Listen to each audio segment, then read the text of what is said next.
Am I live? Let's see. Maybe.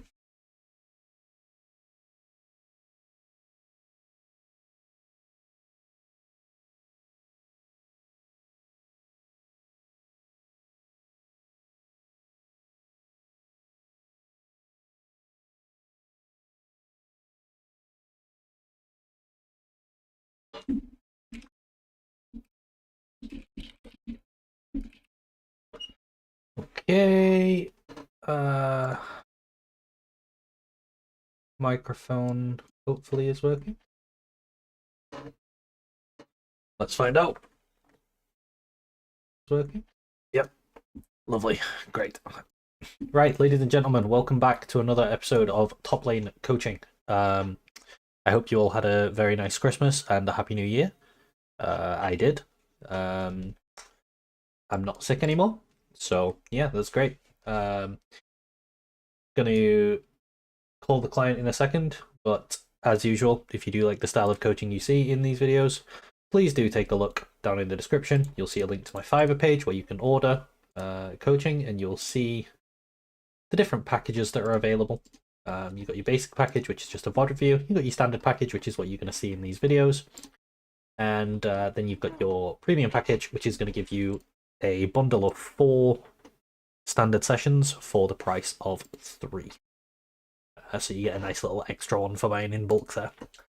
So today we're just doing a standard session. Let's call the client and chat a little bit about what's going on with them.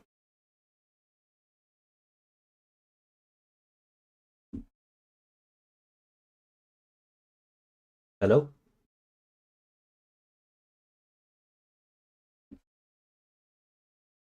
Oh, I was muted. How you doing? Hello, I'm good. How are you? I'm all right. Nice, nice. Okay, so you have 3 champions on your on the information that you gave me. You have Set, Nar, and Zach. Do you know which one you're going to be playing today?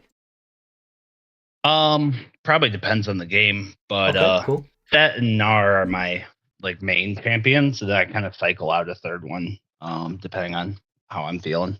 Yeah. It was Gwen for a year or so. It was Yone before that. I tried Fiora, it didn't go well. All right, sounds good. I tried, So what do you think you've been struggling with?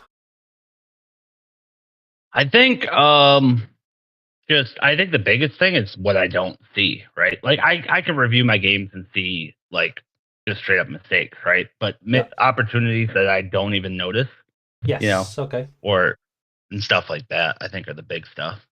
All right. Um. Okay. Let's queue up, and the first thing that I want to do is just watch you play a game.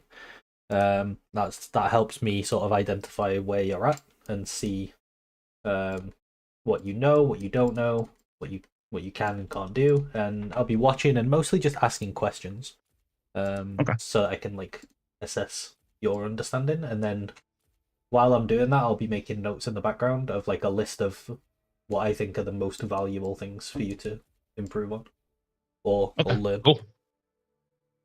Cool. So if you, oh, you're already sharing your screen. Great, Yep. one step ahead of me. I try.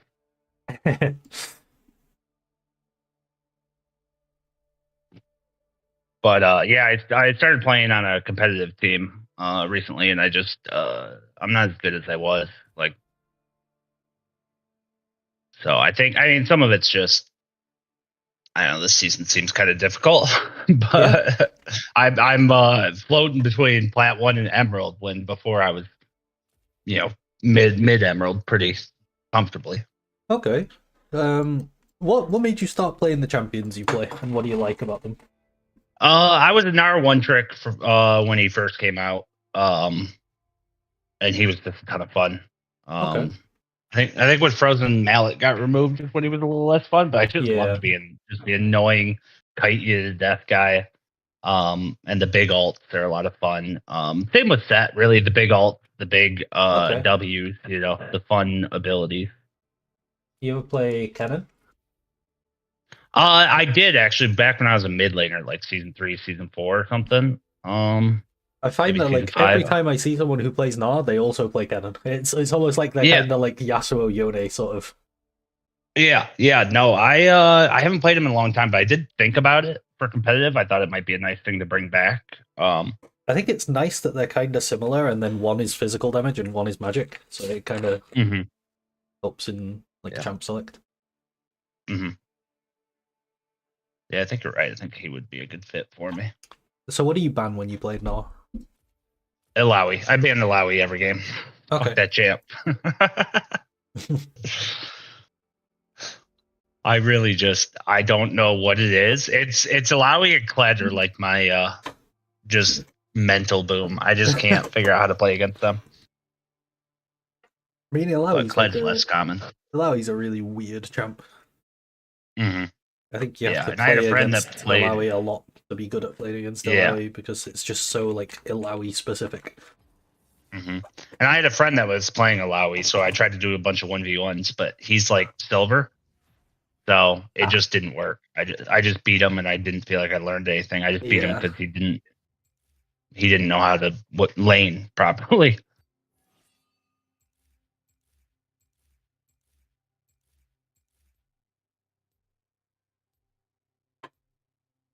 Well, hopefully they swap with you. They usually do. Yeah, I always recommend trying to swap. It doesn't always work, but Yeah. you can try. But yeah, Seth's definitely my most played champion. I got 103 games with him this season. I picked up a little Mundo. He's pretty fun to play, but I don't think he's a serious champion for me. He's just fun to run around and be annoying. Yeah. Yeah. The difficulty with Actually, Mundo is like how weak his laning phase is. yeah. But Zach's been a nice little addition to my I pool, think though. that champ's really good actually. Hmm. Kind of He's very underrated. tricky, though. Yeah, he's very tricky, I think, as far as when he's strong and when he's not. Let's see. Mm. Yeah, I'll trade me now.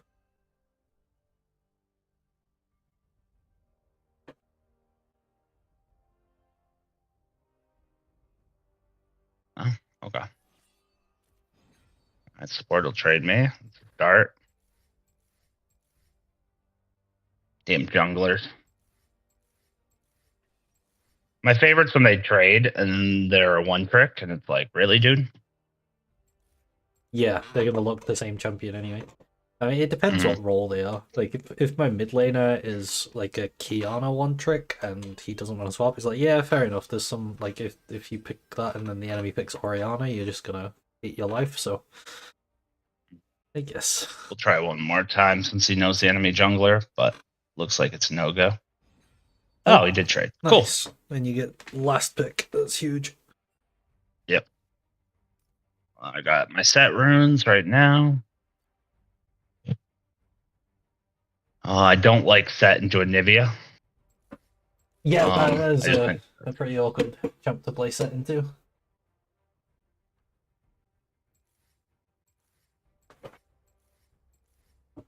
but if it's a good lane, sometimes I just do it anyways. You know, I just play for my lane. I don't, to start. But if I can pick Gnar here, I would like that better into a Nivea.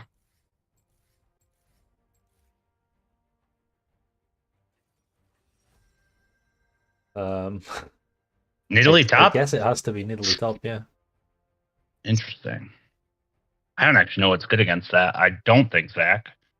Does she just kite set to death? Should pretty much just kite set to death, yeah. No, you just have to get I through think the... Gnar is just. No, you're gonna have to get through the early game. She's like really deceptively strong early.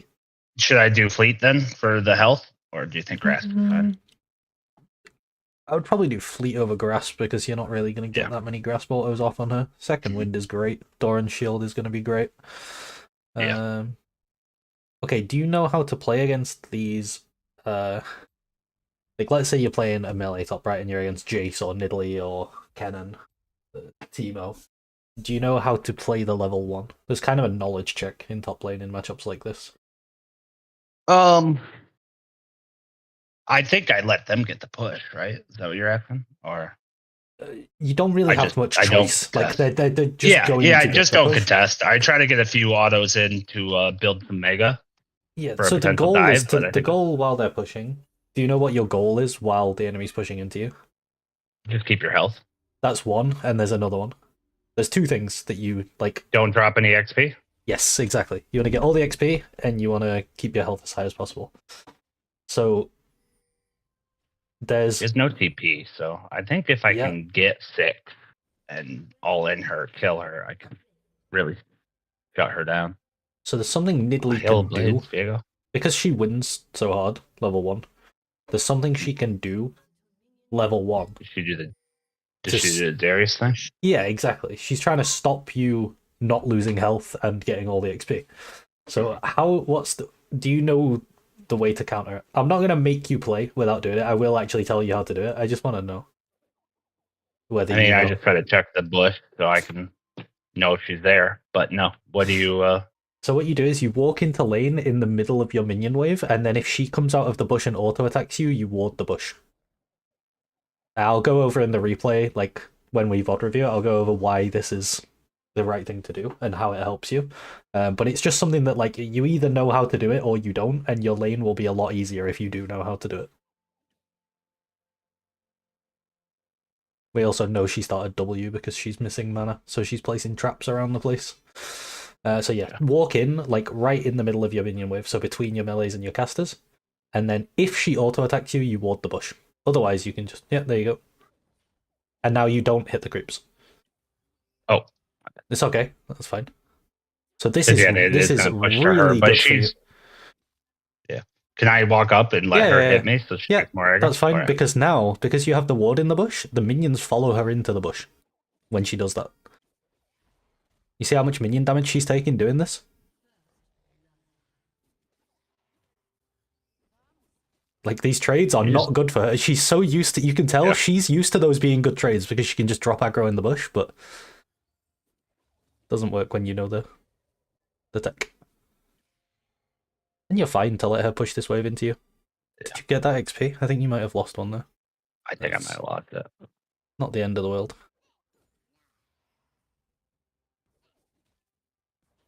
I'd also say that like a lot of the time there's a lot of other stuff going on in your head during the session. It's mostly like after the session that you'll really see the improvements start. Because right now I'm talking to you, so Great spot for the wave. Yeah. you're thinking about the words I'm saying rather than your gameplay a lot of the Mm-hmm. time.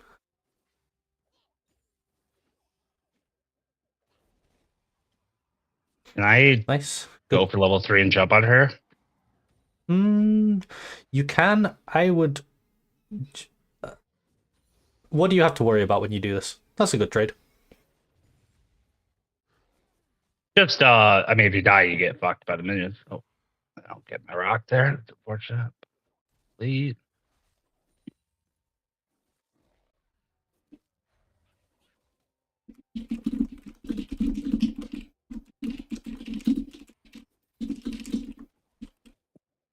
Great.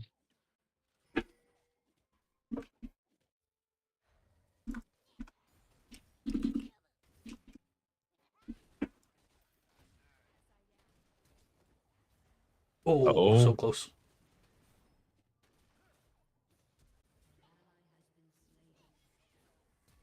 I'm just gonna get the fuck out of here. Damn it.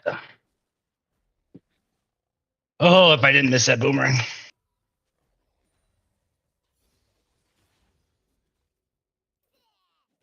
Honestly, it's not too bad for you.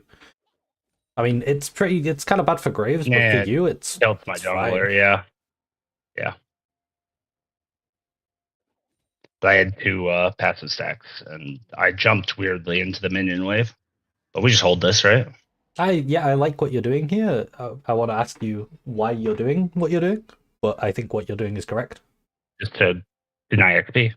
Yep, perfect.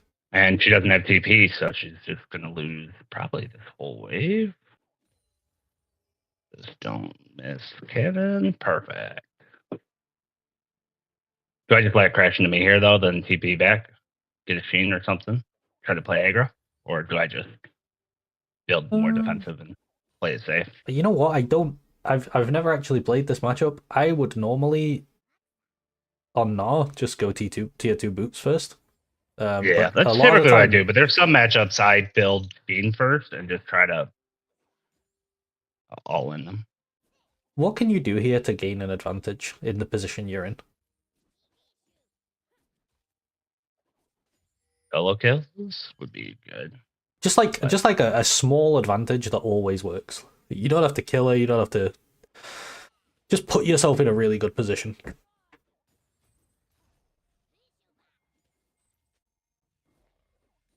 I'll give you a clue. What do you have that she doesn't have?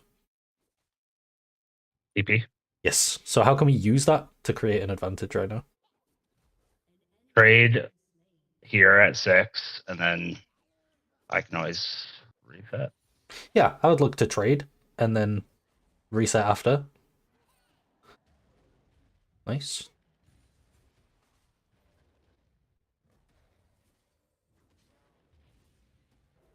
Or kill her. That works too. Yep. That went really well. Yeah, that went great. Right. You hit everything and she died. That's great. Yep. Yeah, that's what I was thinking would happen if I had a Sheen. I was surprised by how much I did. I'm gonna Okay. take demolish, or I don't. Oh, have you got demolish. demolish? Oh, okay. No. Yeah, with no demolish, there's not really any Yeah, reason just to hit that. no. But yeah, I'd really be tempted to go Sheen, MR, boot. Or should do Yeah, more AD. you can do Sheen boots.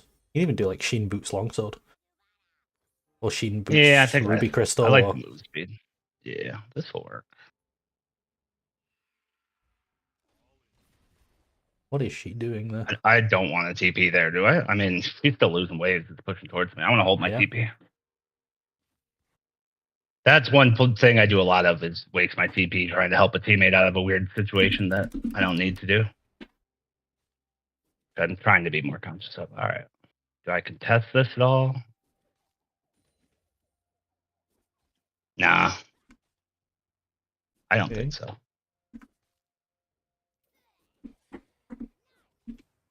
Oh. Now I do.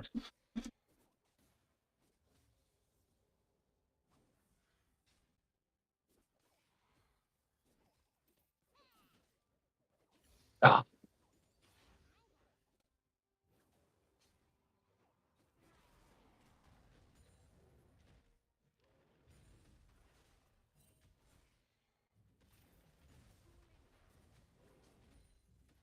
Nice. Could have played that Beautiful. better, but you have so much Yeah. you're so much stronger than her now that Mm-hmm. it doesn't really matter. Yeah, I wanted to push her into the turret, and I didn't do it.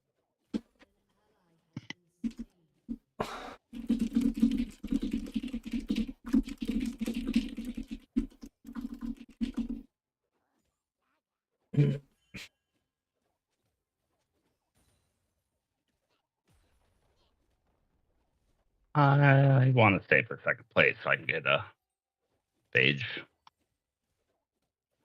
Yeah, you can definitely Yeah, that was overstay for maybe not a good plates idea. because you have TP. Yeah.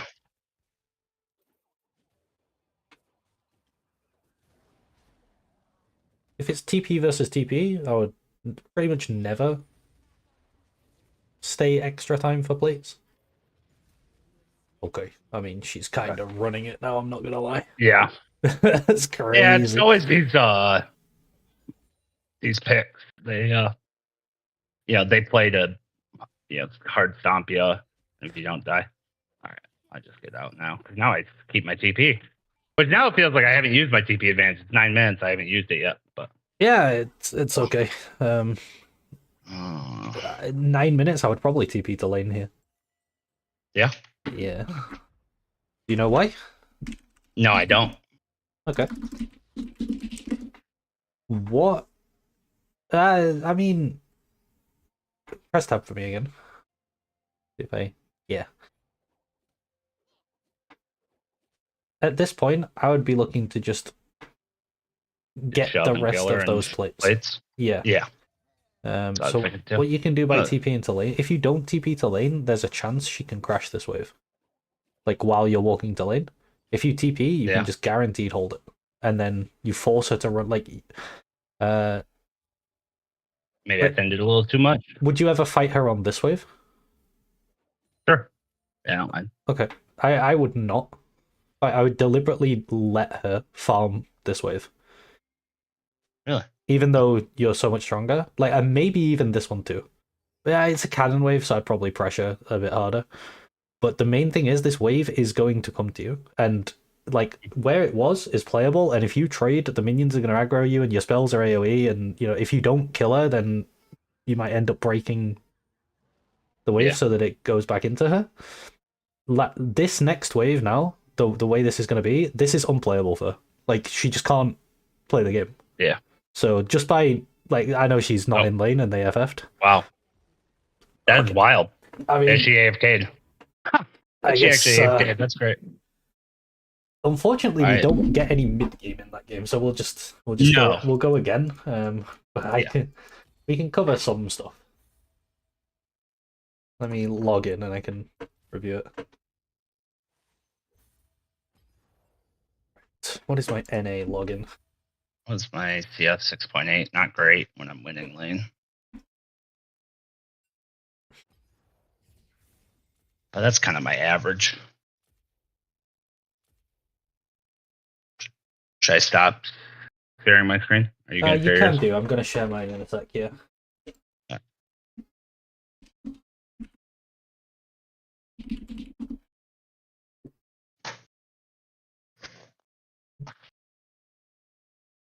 So we'll just that wasn't a great game. Yeah, it happens. Just for learning, but the lane phase, and then we'll just do another one. It's fine.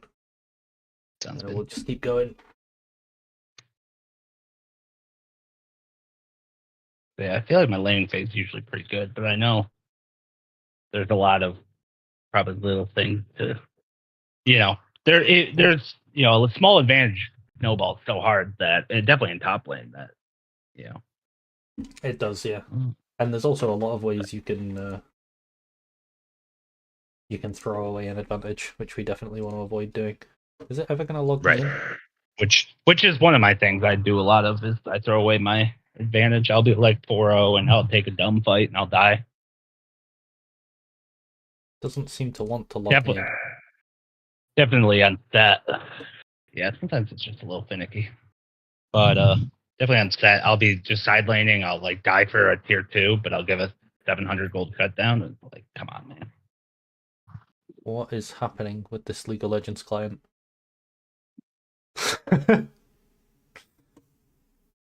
Riot. And I'm just spinning. Yeah, Riot, please, man. Try again. Small indie company, Yeah. Try again.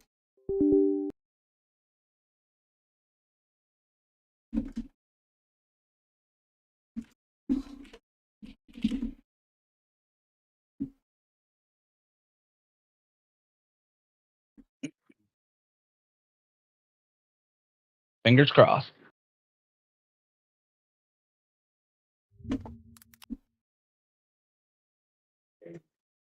Oh. Hey. But that was a neat trick with the ward. Yeah, I know we'll talk warded it against Teemo, but to drop it as quickly as you can so that the minions don't drop aggro even the first time. Yeah, and by doing it like that as well, you save your ward if you don't need it. That's why I said like if they contest, then you can. Because if they see you ward it, then they'll go to the other bush to play through that one. So. What's your little tagline thing? NA1. Okay. Yeah. Download this.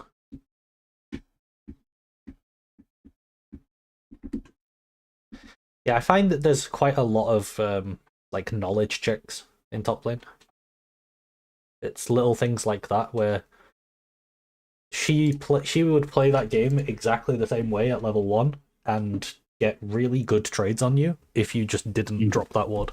But because you did, and she had no idea, like she failed the knowledge check because she didn't know if you do that, she doesn't do that anymore. So yeah, what can happen if you I'll go over some like hypotheticals of ways this can go badly. So let's say you like leashed or you walked into lane late. Like imagine Nara's here. And Then she can wait for the minions to meet, and then she can walk and stand here and just pressure you off. And there's a spot, like the minions sort of meet here, like this. And there's a spot she can stand in around here where she's not in range of the turret, but also the minions don't aggro her. And she can just fist fight you like this, and you can't actually walk into the wave. The Blippo. Yeah, exactly. So to counter that, you do when exactly I learned this. that, So as soon as she autos you here, these casters are gonna turn on her, which is what you want. And you ward, and they carry on hitting her. So there's two things this does. You know what they are? Well, it makes it so that the wave runs out to her, then the wave meets up by me. So I mean, technically, the wave will push into her if she doesn't touch the wave anymore, right? No, but like based on the position of the wave, yeah. Like if the wave meets here, then yes, it would push this way. But the thing is, her minions are going to be hitting yours while yours are hitting her, so it's going to push to you because these. Oh, that's good. They're not dealing any damage to the wave, and also you're getting little trades on her every time she does this. So yeah, this is just really good for you. Now, if she does nothing, the thing is, if she does nothing, it would push into her, but that is fine for you anyway, because then you can just play for your level 2. She's like, she doesn't have any pressure on you anymore. But when she autos you like that, she kind of, I mean, you auto her back, but I think she autos you here, and the minions just turn on her, and she loses so much health. And she hasn't even dropped it out. Should I just keep fighting her there? Should I not have stepped back at all? Yeah, you can. You can. I wouldn't chase her down the lane, but if she chooses to fight you in her wave, then yeah, you can fight her. Yeah. Just Nar level 1, I'm so in the mindset of not fighting. Yeah. Yeah. Free poke if you can get it. I don't feel like I respected the level 2 enough there. I think that's fine. Do you agree? The main thing is I would just try and get XP on this minion. Because you miss it. Yeah. Good call out. The other thing you can do in situations like this, which is going to happen quite a lot, like any matchup where you're going to give the enemy push into you. So for example, like let's say you're playing against Akshan, right? Esnar, you're always gonna let him push into you, or Quinn. What you can do is like when Nidalee is going for a last hit. So for example, she's hitting minions now, right? She wants to hit this one and then this one. I would just be hitting this minion and then maybe try to also hit this minion, because what you're doing if you manage to kill this one and then nearly kill this one, you're shrinking the amount of time that she's level 2 and you're level 1. Gotcha. That makes sense. That's like one of her windows to pressure. So at this point, because no matter how much you hit this wave right now, like the amount you have to hit it to cause it to push back into her is just unfeasible. So you can just hit it as much as possible to try and, like right now she's got this and she can walk up, but the distance you have from her is completely fine here. You're not too far. One thing I try to do with Nars, I try to manage my rage so I don't hit Mega until I'm like a minion away from level 3, minion or 2. So that I can throw a rock in the wave, jump on her, hit level 3. Or actually, I throw a rock in the wave and then I get level 3 and then I jump on her. It's kind of my general game plan. Is that kind of the wrong move here? Should I be just hitting and not care about getting Mega early? Either is fine. I think either is fine. The only thing that's bad is if you allow her to use this level 2. For example, there are cases where like this wave is sort of kind of coming into you, and you're just gonna have to sit and wait at level 1. In those cases, I would try and get level 2 so that you can kind of fight back a bit more. Right now, this is gonna push into you really quickly, so you're not waiting very long. Because what you do here is you back up and wait, which is the correct thing to do. I would have taken 1 auto attack from her just to get XP on this minion.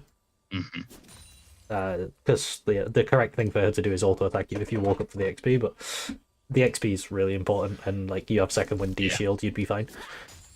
But yeah, you sit and wait around and it comes to you now. If it's not going to come to you fast, then yeah, I would definitely try and get level 2, because then you're not sat around waiting for as long. I love with those forecaster minions. Yeah, it's great when that happens. I don't think I actually should have queued that wave there, because I think that could have broken it if she didn't play it so aggressively.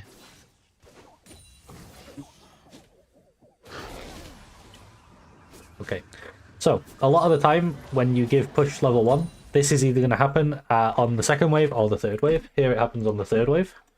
So this wave is now crashing into the tower. So now the wave's going to bounce off, right? What's in your head? Do you have a game plan as for what you're going to do on these next few waves? Because I'm mega now, I think I'm actually in a bad spot if she lets it push back. Mm-hmm. But if I didn't have mega yet, then I just use the mega to shove out the wave. So I can do that pretty quick and then just back off, trade a little health to get the wave under. Okay. Which wave would you try and crash into the tower? I would try to get 2 more, like shove 2 more waves to get it to crash. Okay. So like this one plus 2? That one plus 1 more, because the third one should be cannon. Okay, yeah. I would advise you to try to push the cannon wave, the third wave. It's not going to be the cannon wave next season. They're doing some weird stuff with like how... Yeah, I saw they were changing it to 4. Yeah. But it doesn't really matter. You're still going to push 3 waves because that's like the most you can do. She wanted me to more slow push it than hard push it. Why is slow pushing good in this situation? Or I guess we can do it the opposite way around. Why is fast pushing bad? I don't know. Okay, to me, it feels good because then I get a reset and we definitely want to get the reset. That's the goal. We want to get the reset in and come back to lane. And whether you crash 2 waves or 3 waves, you're going to get that reset in. It's pretty much the same either way. What does Nidalee want to do in this scenario? I don't know. I don't know what she wants to do. All right. I mean, she's not going to reset here, right? She can't reset here because the wave's not completely under. Yeah. So she wants to get her reset right now. Really, she could reset right now, yeah. Or she can try to play to let this bounce and stop you crashing it. If she top lane kind of has like an ebb and flow of pushing. So Nidalee was pushing right now, and you couldn't really contest, and then it crashes. And you weren't strong enough to stop her crash, right? But if you're ever strong enough to stop your opponent's crash, that's when you can start making meaningful advantages. So if Gnar walks up here and is mini with like a wave and a bit, and Nidalee fights Gnar, she can stop this crash, especially if the jungler's here. Which is what I'm going to get into next. However, if Gnar walks up here and tries to push this in, and Nidalee tries to fight him, but Gnar's stood inside 2.5 minion waves, suddenly it's a lot harder to stop this crash. Mm-hmm. Especially because there's a cannon as well. Mm-hmm. So the bigger the wave you build, the harder it is for her to stop your crash, which is what you really don't want to happen, because then you have to base on a freeze, which actually happens to Nidalee in a bit. She bases on a really bad wave, and she's just ruined by that. I have a question with that, though, because I was taught that you want to crash it before the cannon wave so that then they can't hard shove and get any plates while you reset. If you crash it on a cannon wave, can't they then shove the next wave pretty easily? Not if you base as soon as you crash. So gotcha. if you crash 2.5 waves into this tower, they've got to farm all of these minions under the tower and then kill this next one that's going, which is going to take more time than... Okay, but later in the game, I have that problem where I crash a big wave and then my opponent just shoves really quick, clears and shoves, I mean, and then I end up in an awkward spot. Wave clear definitely gets faster, and there's certain champions, like specifically Garen and Ornn, you have less, like a lower timer on your base. Yeah, exactly. Some champs have like way quicker wave clear, but if you crash a huge wave into the tower, they're gonna have to farm this under tower, and then they're also gonna have to push the next one. If this wave is like neutral, right? The wave's here, and it meets here, then what you said is perfect. So you kill this, the next one's the cannon, because then they can quickly kill this one, and they could push this. Mhm. But like the size of the wave when you crash it, they're gonna have to sit and farm that because it's gonna be like 15 minions. Okay. And a lot of champs Makes can't quickly clear waves under tower either because they need to like last hit under tower and like let the tower do its shots and stuff. Okay. Right. Regarding junglers, so I would pretty much always use I use these timers when I play. The lower rank you go, the longer junglers take to clear their camps. But I consider myself gankable at 3:15, and then at 3:30 I expect them to be doing the crab, and then I expect myself to be gankable until about 4 minutes 15 again, something like that. I was using 4 minutes, but I've seen a lot of really greedy junglers just hang around recently, so I've started going 4:15. Okay. So one thing you have to consider when you get pushed in early, this is why pushing early is like really good if you can do it. Because now when Nidalee played her push, she didn't even have to worry about Graves because it's too early in the game. Mhm. But now when you're playing your push, you do have to worry about Viego. So it's really helpful to know earlier in the game, if you can, where he started. I don't think we knew this game, so if you don't know, you just have to assume he's pathing into you. Yeah. And that's another reason that building a big wave is better, because you're safer from the enemy jungler in a big wave. Also, if you... So this wave comes at 3 minutes, right? So the next wave comes at 3:30. And then the next wave comes at 4 minutes. So if you're pushing at 4 minutes, if you do this the third wave, then by this time the jungler wants to leave and go back to his bot side camps. Gotcha. So Okay, it's that like makes sense. safer from the jungler as well to push 3 waves here. Yeah. Okay, the trade's really good. There comes a point when you're pushing, she's actually pushing back into you, which is more than fine for you if she does this. Right.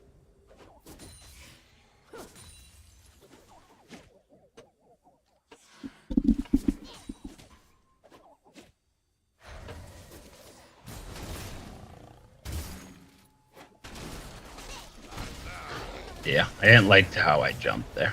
That was really close that- with that boomerang. Yeah, the jump Yeah. was a bit unfortunate. A lot of the time, what you can do is there's like two jumps that I would use here. One is I would like greed walking up so that you can hit it on her and get the damage from the E. Or the other is I would just short hop to here. Because then you're in range of her, you've got the attack speed. And you're hitting. And I don't end up behind the minion wave. Yeah, so I can't and throw a bouncing on the boomerang. minion makes your jump takes longer, so you're not hitting for as long. And yeah, your position here is a bit, but that's quite a small mechanical thing. It can make a difference, but it's not a huge. Yeah, probably Good that you flash and get out early. Yeah. Dodged the spear. She was really bad at spears, which is good for me. If she hit one there, it could have been a little scary. Okay, I don't know. I find it really hard to judge like how good players are at the game in different elos. So like sometimes I feel like I would want to say you don't really need to worry about this, but sometimes it happens even in lower ranked games. There's something I worry about here as a top laner in this position. I wouldn't be too worried about a dive here. Yeah, so there is one factor that would determine whether I just catch this wave or whether I base and TP. And that is whether my mid has prio. Because if their mid has prio, they can come up and 3-man you. But I don't know. I don't know whether they really do that in. Do you know what I mean? Yeah, like, I mean it's happened, and every time it's- it happens, every time it happens, it absolutely destroys me because I don't think of it. But it doesn't happen a lot, right? Yeah. But you're probably fine because you're gonna hit Mega now, and also it's a Nivea. She's not really that kind of mid laner. And in this case, you can see that Nivea's not there anyway. It's just something to bear in mind. I'm a little sad she reset, but it's actually probably better for me. But I want to kill her. So that's the most fun thing to do. But yeah, she screwed herself by resetting there. But I guess what else can she do? I got Mega, I got Jump. Yeah, she has to reset. That's kind of the reason why like TP is almost. Yeah. I mean, the reason she made herself even able to be in that bad situation is because she didn't let the wave bounce off the turret. Mm-hmm. She just like kept pushing in. And she never got her first reset. Yeah. Yeah. Yeah, she was missing a lot of fundamentals. As far as reset timers and stuff. I wouldn't be shocked if she wasn't the top main. Guess I could look.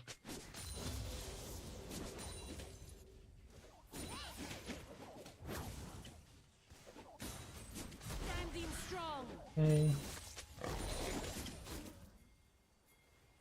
So with champs like, I'm trying to think of a champion that's kind of like Nidalee top. Her entire thing is she has to get ahead early, otherwise she's just not strong. Like I'd say Warwick top is very similar. Like he has to get ahead in lane.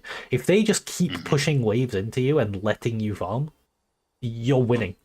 Like it sometimes it doesn't feel like you're winning because not a lot's happening, but for them, like they need to do more.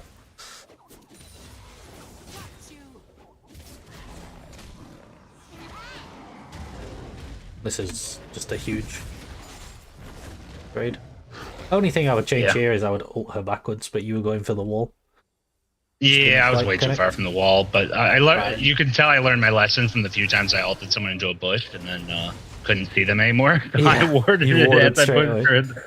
But yeah, you're right. I should just threw you her hit back, all your spells and she died. That's good. Yeah. Yeah. Here, I would basically always, like, even if I had Demolish, I think I would just start channeling base. Okay. I think just the tempo of being back on the map quicker. So, I value more than... enemy mid has prio, and my jungler's starting grubs. Is that something I should care about in this situation, or no?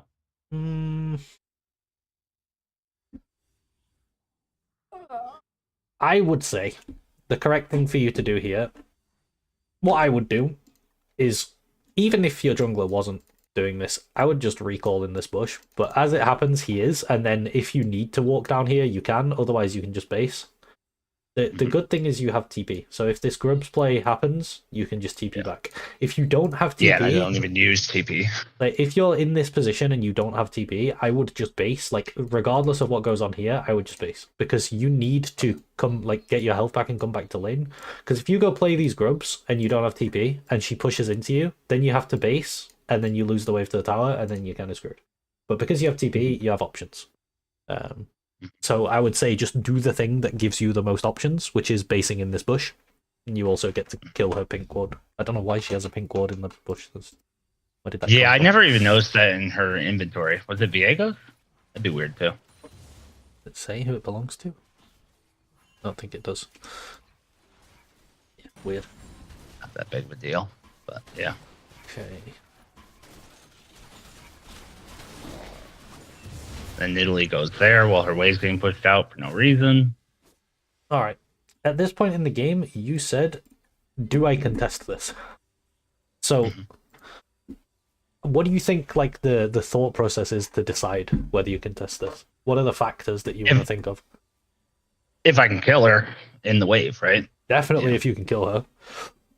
So there's two things that are really good for you. If I can kill her or freeze it, right? Yeah, one of us kill her, one of us stop the crash. So those are your goals. It's like, can I kill her? Can I stop the crash? I think you probably can't stop this crash. Maybe you could. Maybe if you... So how do you stop the crash? You'd have to just fight her in the minion wave, right? She's probably going to fight you because she wants to crash it. So for her, it's she wants to kill your wave, and for you, it's you want to thin her wave. Because if it's too big, by the time it gets near your turret, it's gonna kill your wave and walk in. But if you can thin it out, then you can hold the wave, and then you can look for a fight on her when she doesn't really have a giant wave to play in. Can't believe I missed that boom. Embarrassing. But I'm happy with this trade because I'm building my Mega, which if I have Mega, it's easier for me to stop this crash. Oh, did I miss that cannon? Yeah, I did.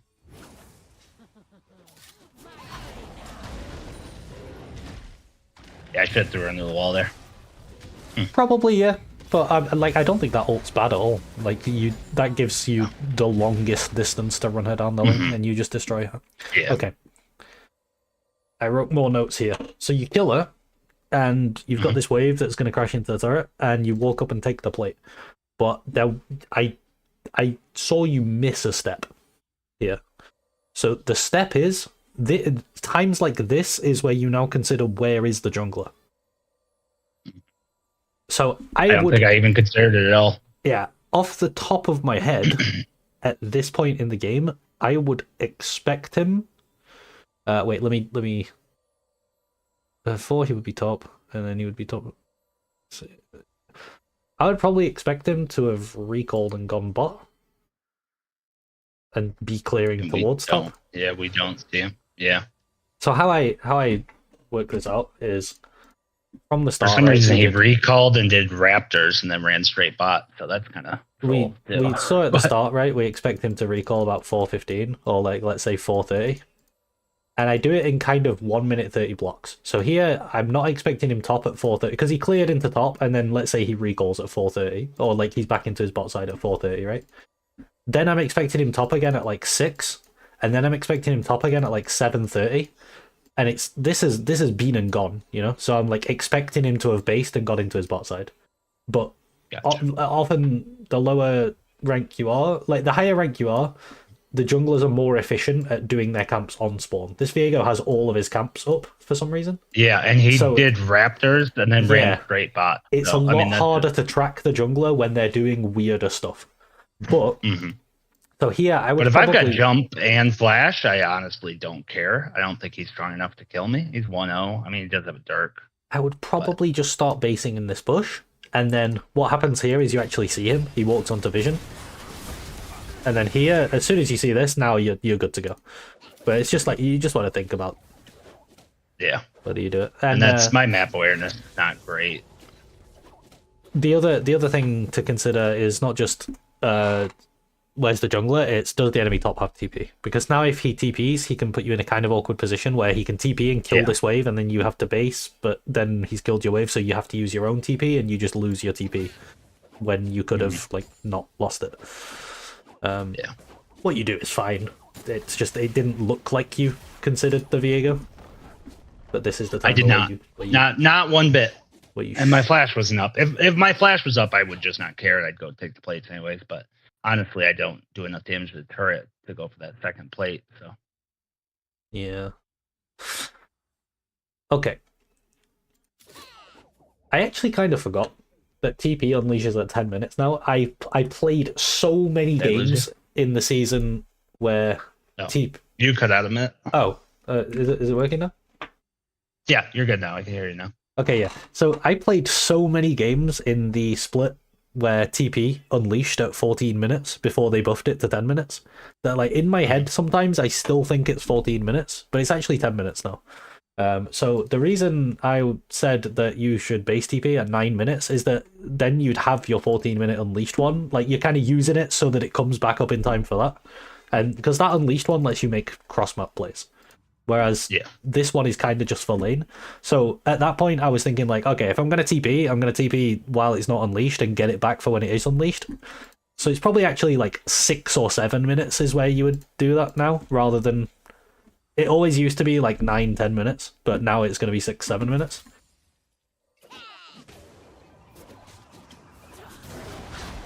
But honestly, I mean, cheating's here, right? Yeah. And then you push the wave in. Again, here, when you kill her. There you go, yeah. Yep. Because you have the option of just basing, TPing, and then pushing. You can just base immediately and then TP and push. You don't see him, and you don't have any information on him, and he's been playing really weird, so he's hard to track. I would probably base TP based purely on the fact that the last thing that you saw him do was go bot, and he hasn't done anything else since, so he's probably got top camps alive. A lot of tracking jungle. Yeah, I mean, there's a lot of games where I give a shutdown under that enemy turret going for plate, so It's good stuff to keep in mind. Or even just trying to push this wave you can die on. A lot of the time in these chaotic solo queue environments with junglers, you just have to kind of pick up information of like what they have done and then fill in the gaps with what they haven't done. So like it's kind of he's not in top side here. He's in his bot side doing his red buff, but I think it's pretty reasonable to assume that he would be here because the last thing he did was be here, and then that would mean that these camps are alive, so he should probably be here. I would probably base and TP. But aside from that, I don't think... Before you kill the minions? Yeah, even? I would base and then TP and then push. Yeah. Because if he is here and he just kills you, then not only do you lose the XP on the wave, maybe he can hold the wave for Nidalee, so you have to come back to a freeze, and he gets your shutdown. So it's like a catastrophic situation if he kills you. Definitely, because he's the only strong person on the other team right now, other than the fact that he has no idea. But... And then she AFKs. Oh, yeah. So let's assume she didn't AFK, right? Final thing before we go into another game. How do you expand this lead? Like, in theory, obviously we can't watch it or like practice it in this case because she went AFK and the game ended. But how do you expand this lead? Kill her, get the plates. Like, I'm not afraid to dive her either here in this situation. Yeah. You know, maybe take some top jungle. You know, I don't think mid lane's very roamable right now. Maybe a TP play bot if one pops up. Be kind of the things I'm thinking about. Okay. What I would say is that when you're ahead like this, you have times like this, and then you have times like... Where do you kill? Yeah, kind of like this. Okay. Yeah, times like this. Okay. No, this is neutral, actually. Where's the last time you kill her? Yes, perfect. This is exactly what I'm looking for. Times like this. So, you have the one where your wave was under her tower, and you have the one where her wave is approaching your tower. This is where you kill her. And that gets you a lead, right? By killing her. And this is where you expand your lead. So when you have stuff like, when you have a wave under her tower, obviously plates, great. If you can get plates, that's huge. If you're looking, this is also a time where you can do stuff like grubs, or you can go invade enemy jungle, or you can roam and gank mid.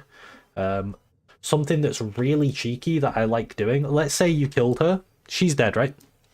You just push this wave and you don't stay for the plate. You just recall instantly. You can walk bot, gank them, and then TP top. Ooh, I like that. Like any time you have this wave crashed and you're ahead, it's like, okay, I can go do something somewhere else. Because as a top laner, your ability to impact the rest of the game is so limited that you have to find these angles. So we can look at specific examples. If, like, let's say I'll get you to queue up for another game now, actually. So by the time I've finished explaining it, you'll be in. Give me 1 second. I'm just gonna run to the restroom a second. Yeah, go for it. Go for it.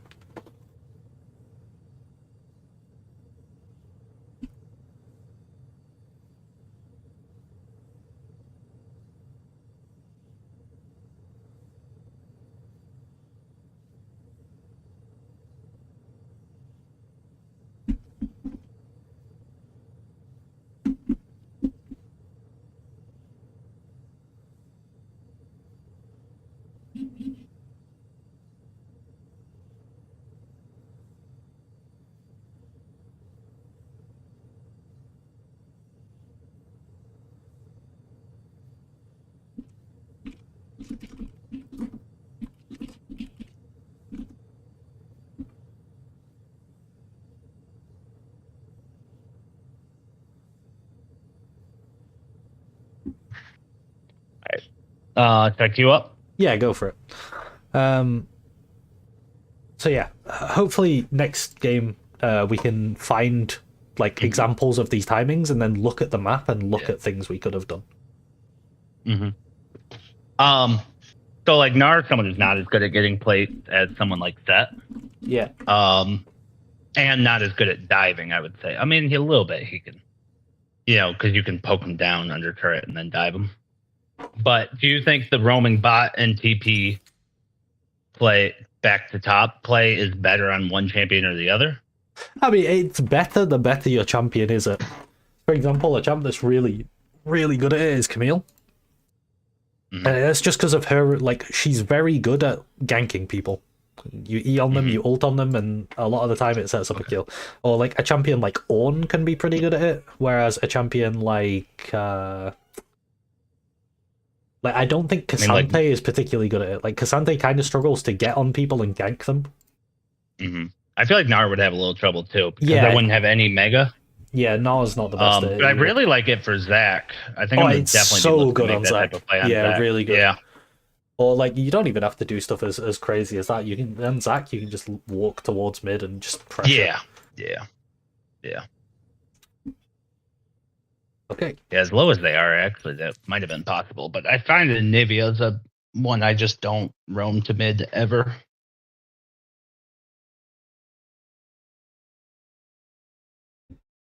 Right, if you pop your screen share back on for me, thank you.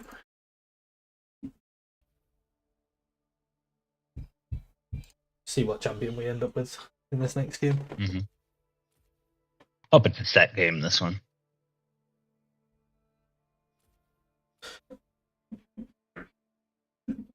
He feels like my strongest champion right now.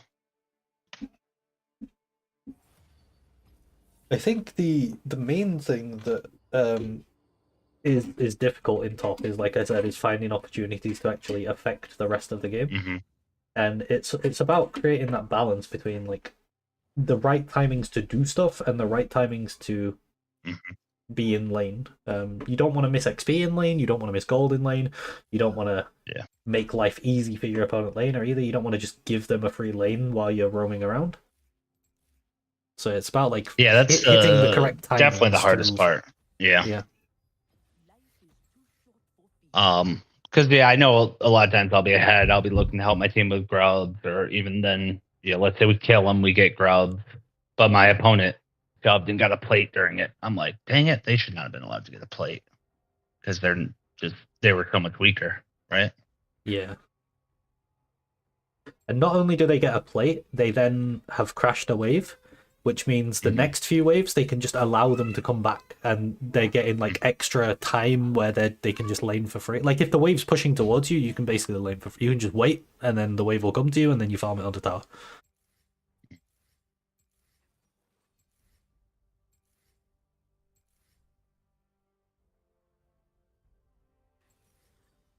Ooh, the 10 top. Could be support. I would imagine with do I Aatrox trade with this guy? probably top. Yeah. All right. We'll play set. It's a good matchup for me. I actually like Gwen in that situation too. Because she's really good at taking towers, and she kind of enjoys the free lane of Fen leaving her. Yeah. Letting me free farm. So there's a world I play Gwen there, but I think I don't play it much anymore. Like I got 9 games played on it this year. I got 100 games on set, so I wanted you to see a set game. Yeah, let's go for it. So this matchup is much more like much less bone playing or one-sided. second wind against Shen? Probably bone playing. Unless he's getting little Q pokes on you, which you should be able to punish as set, and like you should be able to turn his Q pokes into trades. His trades are all very like he's gonna taunt on you and then he's gonna Q you and he's gonna pop the whole bone playing. You'll get the full value out of it.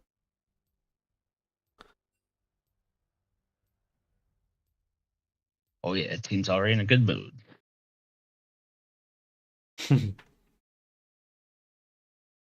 How we find that more talking in champ select, the less chance you have of winning. Yeah, that's probably true. Or if you ever have a lane swap. He's got no mastery. Interesting. The good thing is you have much more ability to do stuff in lane in this lane. Like, especially in the first 3 levels, it's a lot less one-sided. Like the Gnar versus Nidalee matchup is you just kind of have to survive it as Gnar, whereas this one it's like this one I'm the aggressor. Yeah. He went grasp. That's fine. So one thing I really like to do when I'm playing is I'll just Google Shen lol, and then I'll click the wiki link, and I'll remind myself. So his passive cooldown is uh N, but if he uses an ability on you, it's reduced by between 4 and 7.5. Yeah. What's his passive actually? When he uses a spell, he gets a shield. Gotcha. Okay. Yeah, I should probably do that. Google champions. I have played mostly like 3 champions the past 5-6 years. I used to play a lot more. But And his Q cooldown is going to be 8 at level 1. I normally just look at the yeah, level 1, but Shen's is like 8765, like that down. I think. But playing around that 8-second window at level 1, like a lot of the time they'll queue to farm the minions, and then their queue's on cooldown for 8 seconds, and you play with that 8 seconds. Yeah, this is the same Diego. I don't know. I never actually pay attention to the names of people. I don't either, but he's Hail of Blades again, which I think is pretty rare. But I probably want to, force him up the way level 1, right? You can try. You can look to do. It's kind of similar to what was happening with Nidalee Gnar. Like if he plays it correctly and he Yeah. walks in with his creeps, there's not too much you can do about it, and you just lane normally. But if he walks in late, then you can look to trade on him. If he walks in late, I want to take W to force him off. Because if I E, then I stun the minion, then I break my chance to force him off the XP.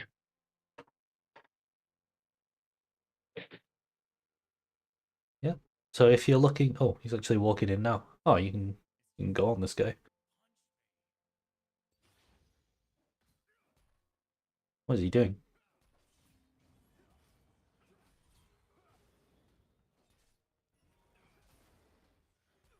Okay. Do I do anything to the wave, or do I just not touch it? Just not touch it, right? I'll look in the review with you. There is something I would have done, but I mean, this is fine. This is more. Oh, fine. you would have pulled it. I would have pulled it so it pushes into you. Yeah, exactly. Yeah, that's smart. That's smart. I didn't think of that. I haven't done that in a while.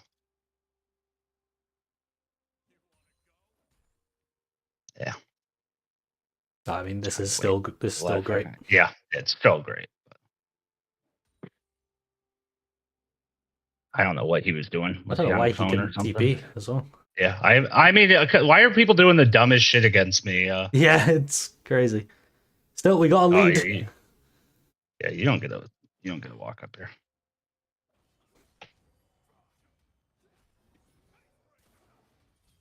Nice. All right, now I just dive you.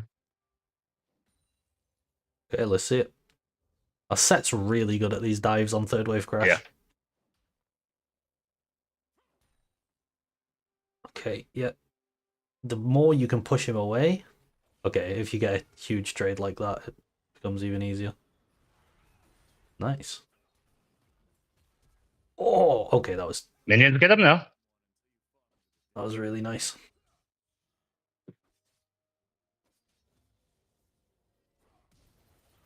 Oh, no.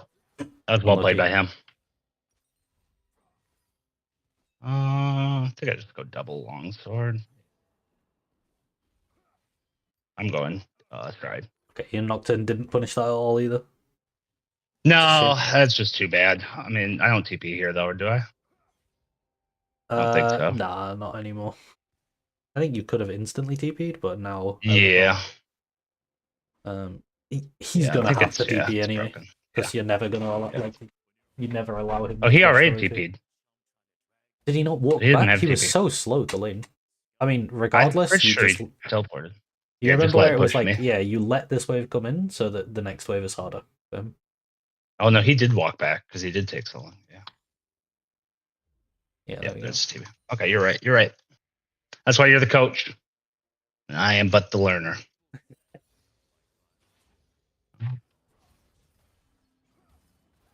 Trade looks terrible for him. Oh. That's not great. I have fully stacked Conquer, bud. Yeah. Minion blocked. He's not having a good time. Nah. And if I played it a little better, he dies. But I can dive him. I just need my W. All right.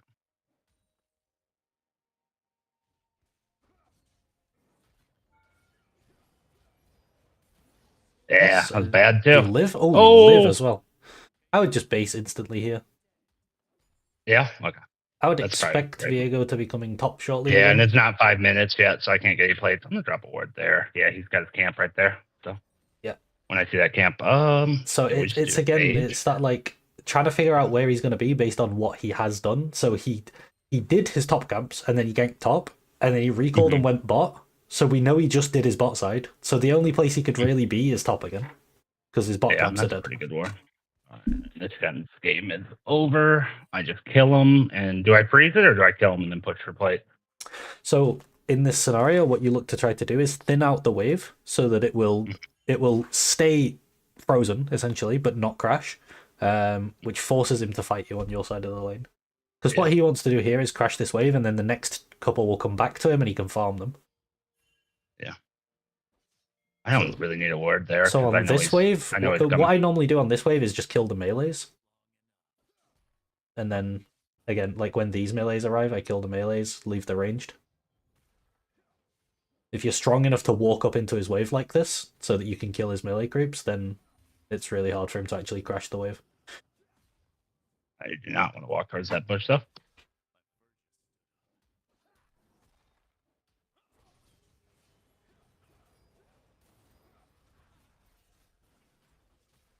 No, fuck me.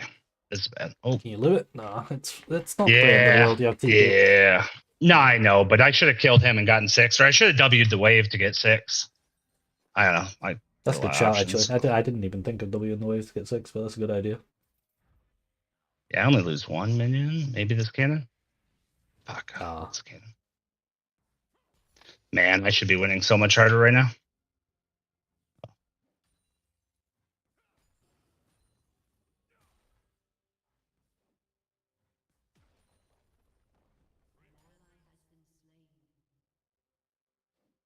And slow push this. Or do I I want to think you're fast push still so I can rotate no. scrub? I'd slow push. You're still considerably stronger than him. So the next thing I want to talk about is in these slow push positions, you can look to be extremely aggressive. So what I normally say is that you can try to push people. Not only you definitely want to push them off the CS. You don't want to let them get the CS, but you can also try to And push the them off XP. XP. Yeah, and any trade in this situation is a good trade. Even if it looks like a bad trade, it's still a good trade. Unless you die, then it is a bad trade.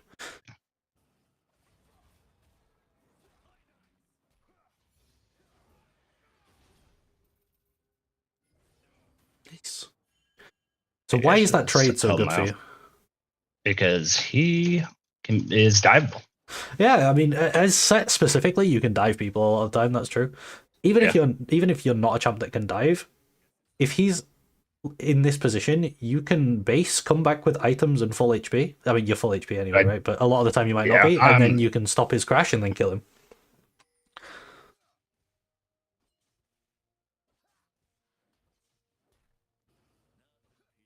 Trying to bait his taunt.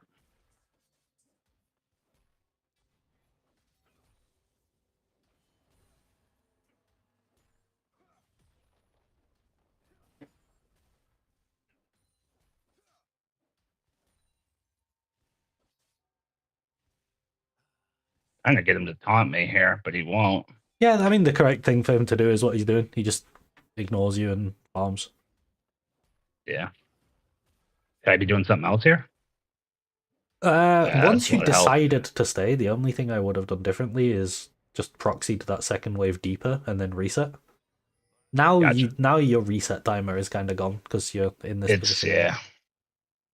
And now I'm letting him just get farm, but I'm I gonna mean, get another plate at least. you can still zone him off the farm here.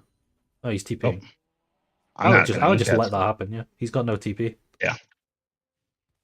When Shen doesn't have TP, you I should just have tanked the turret a second though and got enough to W this wave. it's fine. The wave's gonna die anyway.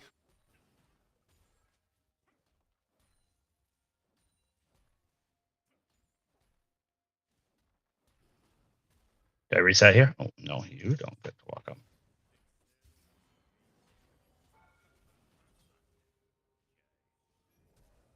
Oh, that's kind of cheeky. Ah, damn! I thought that would kill him. I was trying to show off. All You right, know now I what? don't get to reset. Fuck. I I fucked up love though. stuff like Oh, that. Like that's such a.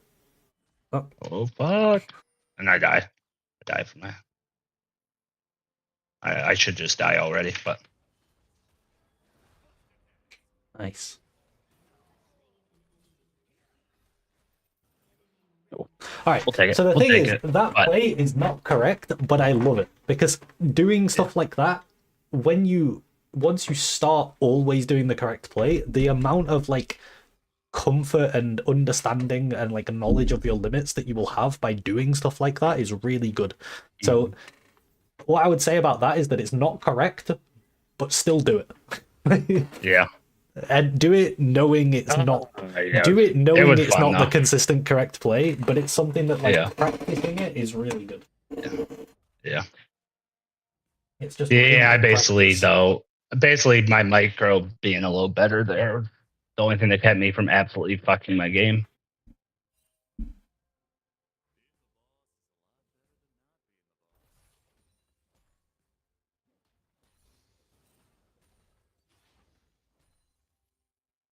Now that I got stride though, it's pretty hard to slow push.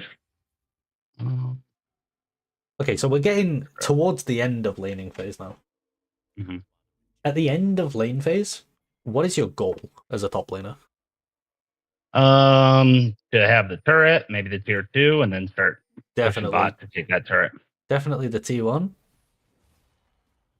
Let's get that turret, and then what we'll do is we'll look at how that opens up our options. It completely unlocks you as a top laner. I would just hit his turret now. He taunted Did away. he taunt there? Yeah, He yeah, taunted. Yeah, that's so. I couldn't remember for a second. yeah. I would say your goal right now is to get the turret. Now you're behind the turret. You're in a really dangerous place, and I was watching the minimap, and Viego just walked topside. So I would Okay. probably back off and ward these grubs as you go. Oh, he's on his chickens. There you go.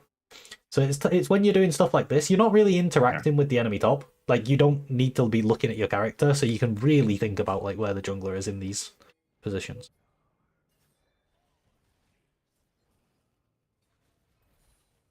Nice. Oh, you got the stun as well. Nice timing on the ult.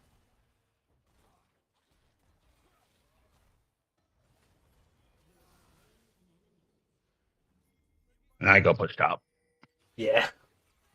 They'll get them or they won't. They're faster than me, so I ain't worried about it.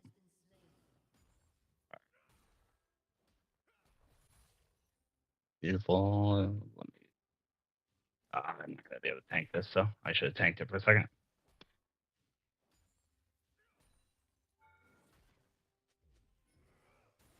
Yeah. All right. We'll take the reset.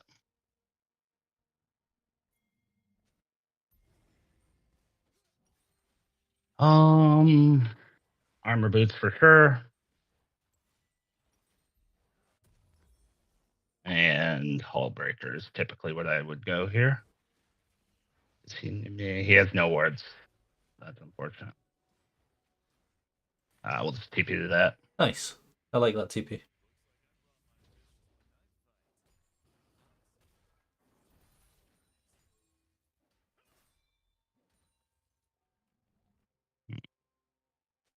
I really like this. Oh, I thought you were actually gonna go on Yeah. him.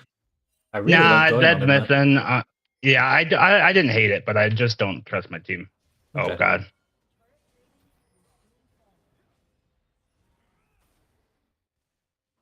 That's too bad. Maybe one too many tower shots there, but it's not the end of the world. Yeah. Oh, God. Yeah, maybe it is the end of the world. Yep. I don't know what I was even doing walking to the river there. I knew they were around there, but I guess I saw Zed come back and my mid being near, but oh, God. It feels bad not getting the plates, but what I would say is that Yeah. you don't always have to get all the plates. It doesn't really matter. Yeah, we didn't get first blood turret Now though that either. but now that the plates are down, I care more about the turret not being there than I do about the gold from the turret. The gold from the turret is great. If you get it, lovely. Yeah. But there is such a huge map impact by the turret not being there that if you can keep your turret alive and take theirs, like now he's gonna get your turret, so it's going to be kind of even. Oh, maybe there's a chance that he doesn't. Okay. Yeah, he's back now. But yeah, so top, push, get that turret, and then go bot and fight for that turret. It's kind of my game You plan can right go now. bot. You don't necessarily have to go bot, but why do you think having this turret is so good?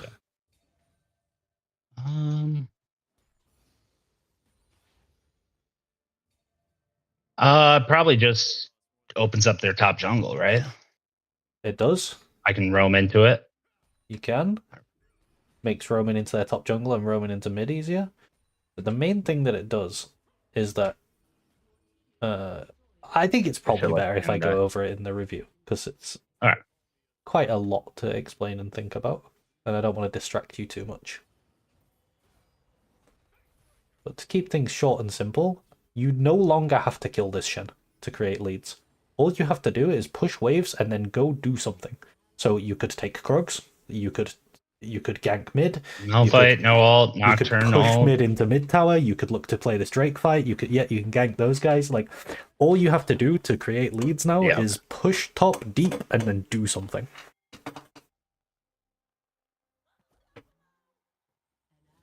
This is mine.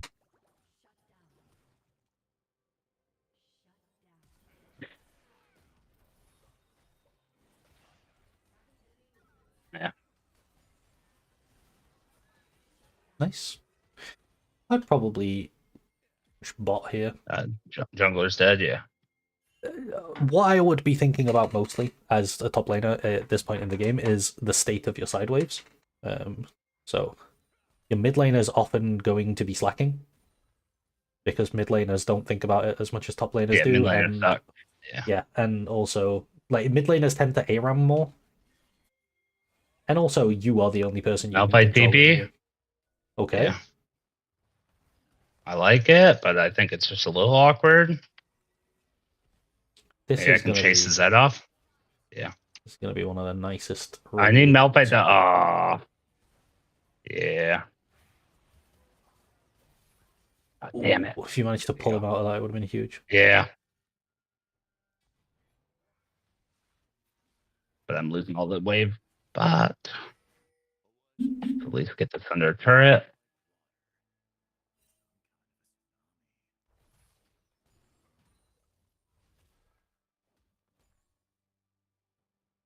I don't think I can push and try to take the turret. No. I don't want to reset though. Nocturne doesn't have ult. I guess we just let it go. Yeah, it's fine. You got the Zig skill. Yeah. I would basically go top now. Oh yeah. You could try to take bot tower and then go top. Either are fine. Do I TP top here? No, you walk. And you can also keep an eye on mid and see if the TP is gonna like win a big fight. That's what I would use your TPs for now. Like maybe if you TP flank that Ziggs. Yeah, I think got it. I mean, you're basically there now, right? Literally, yeah. Yeah. No flash Ziggs. Yeah, they're just gonna.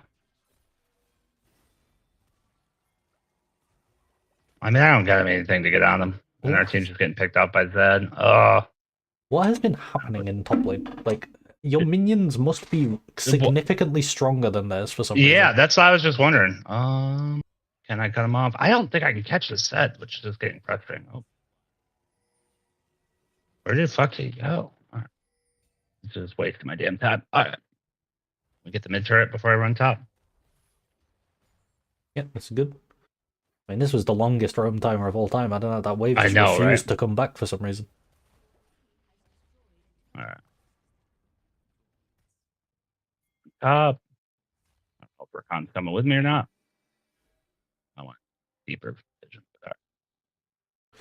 Yeah, this is like your perfect gameplay pattern where you come back to top now and you've just had so much time to do whatever you want, and now there's just a fat wave here for you. Yeah. I wanted to throw him back onto the wave so I can do two things at once, but he wouldn't let me. Now you get to collect this big juicy wave, and then you get to push, and then once you've pushed, you can go do something. Probably going to need to Guys, recall off of this push, but okay. You think I just grabbed this wave and recall? yeah.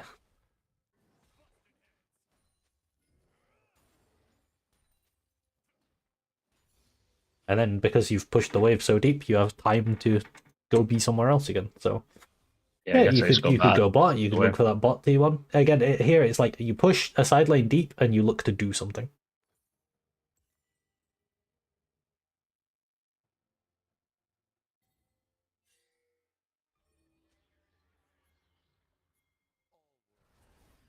Oh god.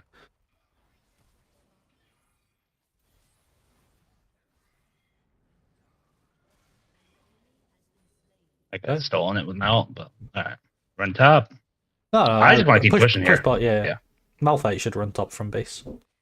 Yeah.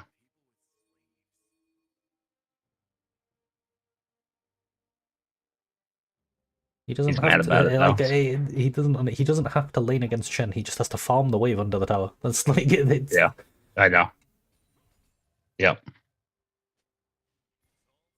Do I DP top to placate him? I don't think so. No, definitely not. Jillian's coming for me. Who else is coming? I don't care No about one, right? Zillion. You just get this wave on the tower, and now you can now once this wave's pushed in, you're like unlocked again. Now the other thing we haven't talked about is if they don't respond to what you're doing, you just take their T2. So he responded, right? So now you can just run mid, or I mean you can fight. Okay.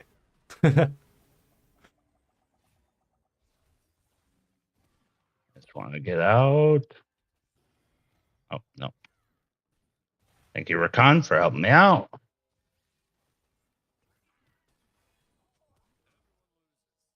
And it kind of feels like you lost Flash for nothing there, right? Because your team didn't do anything. But what actually happened is that 3 of the enemy team chased you around the map for like 20 minutes.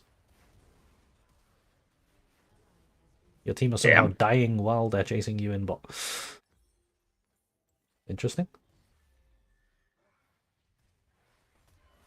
This looks good.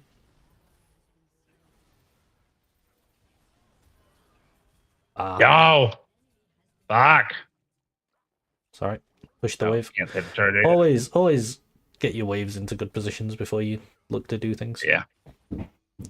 So already, like looking ahead, when I'm starting to push the wave, I'm looking for what I want to do off of it, right? I'm looking at Dragon. It might be hard to push the wave into Ziggs, but also if Ziggs is here, he's not down there, so... Right, and I also kill him if he mispositions. And...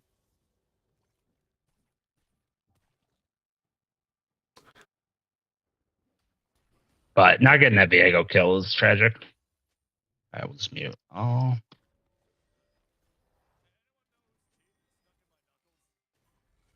I do not want to chase the Zillion around.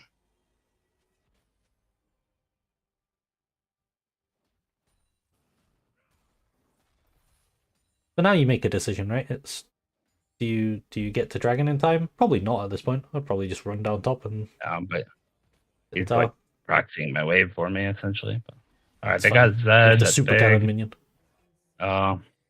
He TP'd pot as well. Yeah, you just run it top.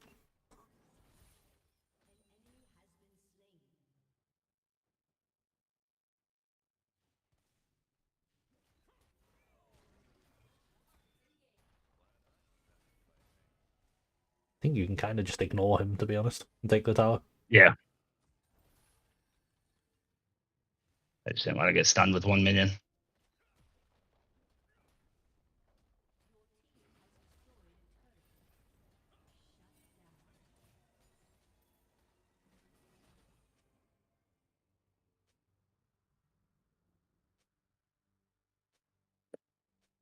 All right, let's just... Nothing productive's coming from the chat. We'll just take the reset. Yeah. Right? Yeah, definitely.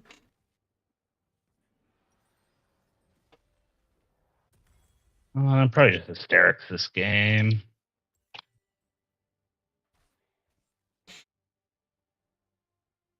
And then I like going mid here. Maybe. Yeah, it's just the only spot where there's a wave right now. And I'll run up top.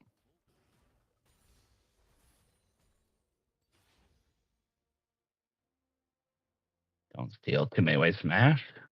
So she can...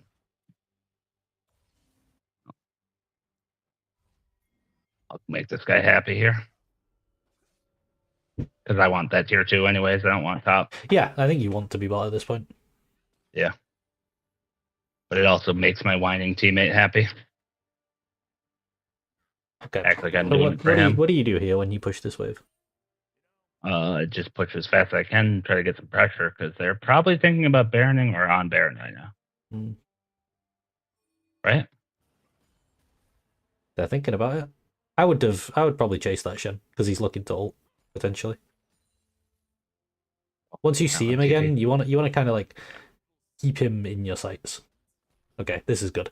Now you've got like you had a little bit of time where he had the wave pushed, so you can kind of run around. You want to like get the Shen in your sight. Yeah, look at he's ulting. He's ulting on. Fuck. And I don't have TP. Fuck. All right. Yeah, just push it and take the tower. I was trying to look for a TP on the fight, and then there was no words, and then I was realizing I didn't have TP, so I'm just dumb. 3 range minions, is it enough? It might be. I had 1 crowd, it would have been enough. Yeah, he's murder towers. Nice. You can keep going.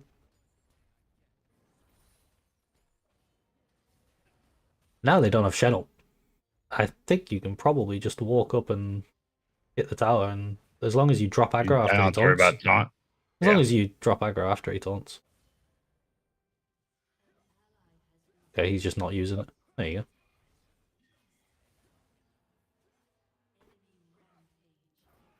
Let's just ride him out.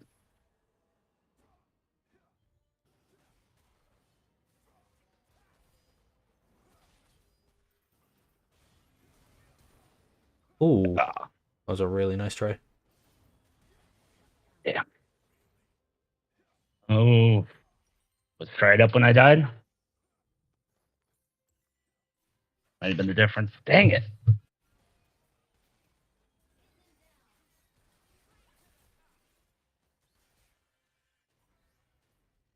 I think this is good. I'm making a lot of mistakes I make that I don't like to make. So I think I have a lot to talk about. Yeah, I think this is a good game to review. There's lots of good and lots of not so good, and yeah, lots of opportunities, which is great. Mm-hmm. Yeah. Yeah. I think a lot of them I know, but I think having them pointed out to me could be good. That's a big kill. Are they on Baron? Yeah. No. Oh, they're dropping off.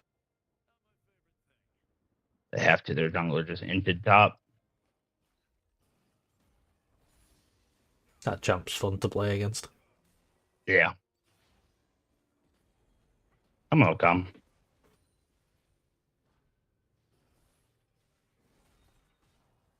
All right, that burns his ult. That's even better. Oh. I don't know why I ran that way, but I don't catch him. Does he know there's a tower there? Yeah. He just ran into the tower. I'll fight out.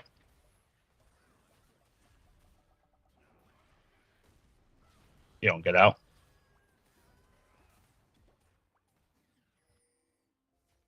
Good.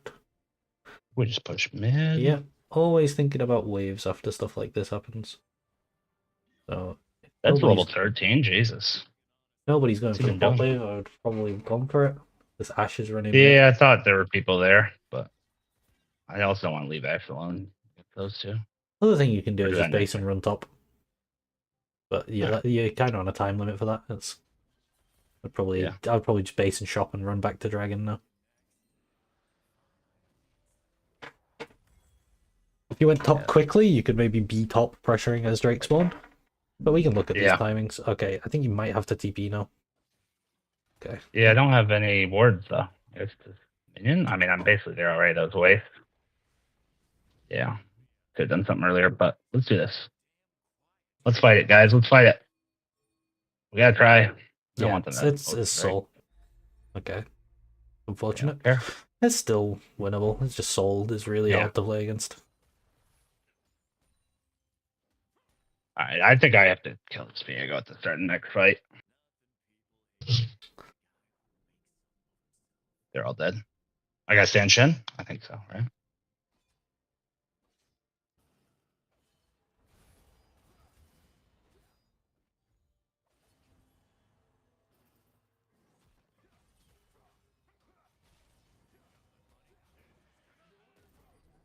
no. Ah.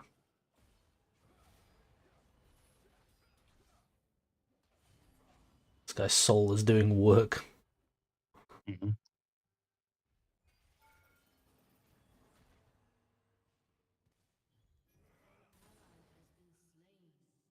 I actually just lose the game here. Yeah, let me get the cannon.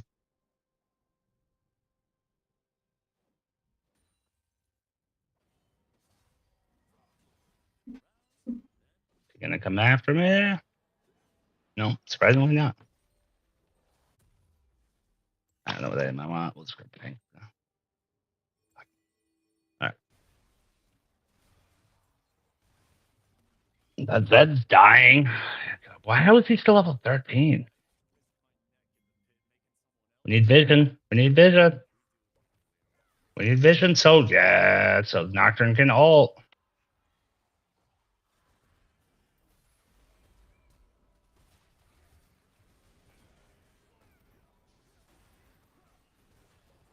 Nice try. Yeah, I thought somebody would come.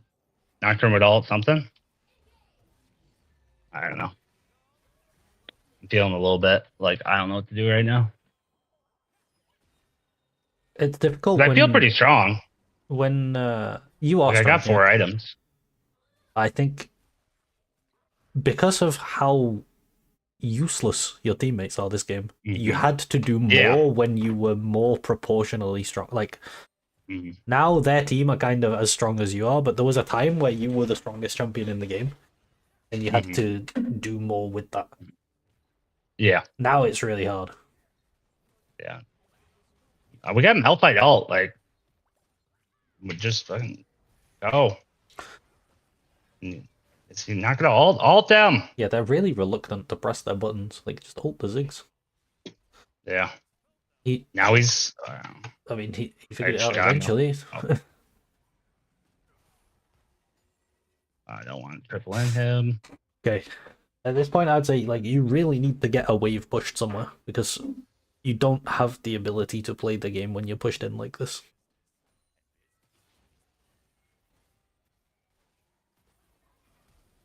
Oh God. I No, changed targets. no one saw that. No one saw it. No.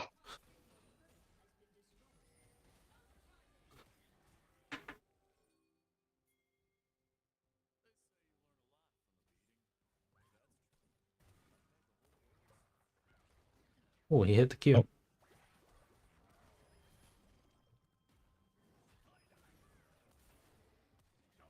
Wow, I have to ult this. Sucks. Oh.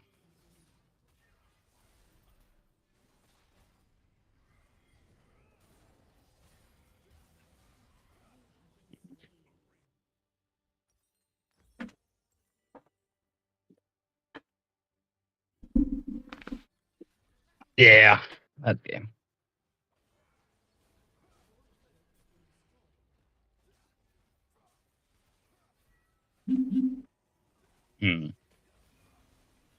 Yeah, this game felt very winnable for me if I played it better.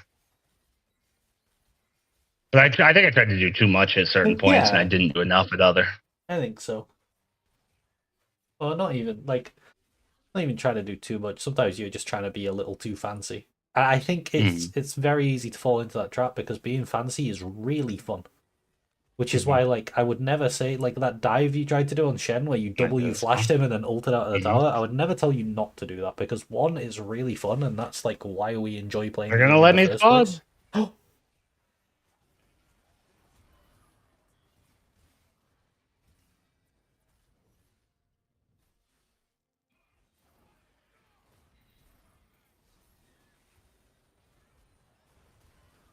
Yeah. The zillion ult too.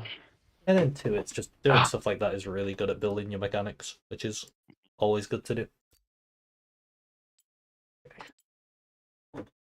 Let's open the replay of that one. Do you want me to open it or are you opening it? I'm grabbing it now. Gotcha. Just downloading it.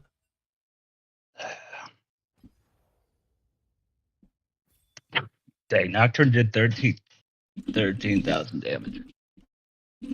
But But again, I think I pretty much could have solo won this game if I played it better. Tough loss. Because I mean, Definitely. But also, I there think, like, a couple deaths top lane during laning phase to the Viego and Shen. Like, I didn't need to die to Viego at all, and that would have made the game a lot easier for the rest of my team.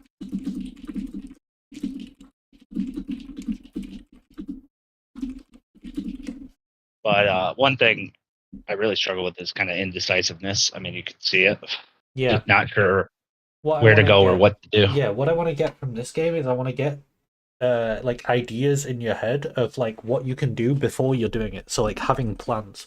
So there was a time where I was looking at a wave that you were on, and I was thinking in my head like, okay, we push this wave and then we base and then we go drag, and I have the plan ready. I think that's the main area of improvement for you, because I think looking at the gameplay, you are mechanically better than the people in your elo.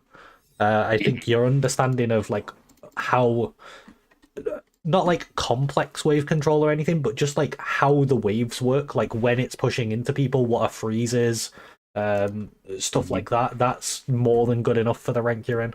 So I think when we get into these mid games, I wanna start. We'll definitely go over the lane phase, but it's not what I want to focus on this game. Only thing to say here, I mean, he died, right? You could drag the wave into the bush and then it would push into you and then he would lose even more, but that's a very small thing. That's a good thing to keep in mind, because that would have been pretty devastating to him. Yeah. Just let this play out. I don't have a stream. Oh. Let me turn a stream on for you. Yeah, that is something you need. Mm-hmm. It helps. I mean, I remember the game a little bit. No, you just have to do the whole thing on purely memory. I mean, hey, it's like playing a chess game in your head, you know?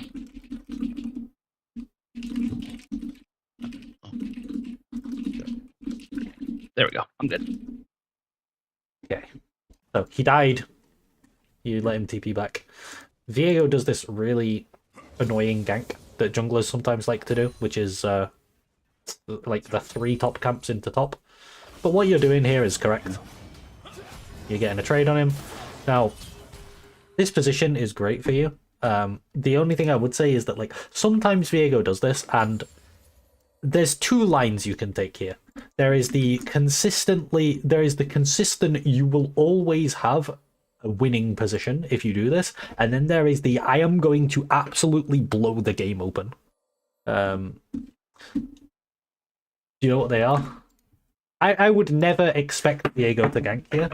Sometimes they do, but the thing is, if he ganks, as soon as he shows on vision, Nocturne should just run into his bot side and take all his camps. Like, Nocturne can do like his wolves and then cross through and take all these. It's really weird to just completely abandon one side of your map.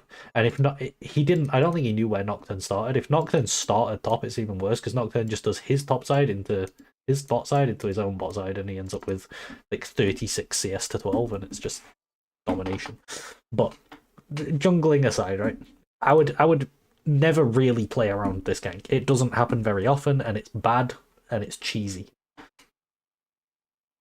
So, 2 lines. One of them is you will just consistently always be in a winning position, and the other one absolutely destroys the game. Like, you just blow the game open if it works, but it can also backfire. What are the 2 lines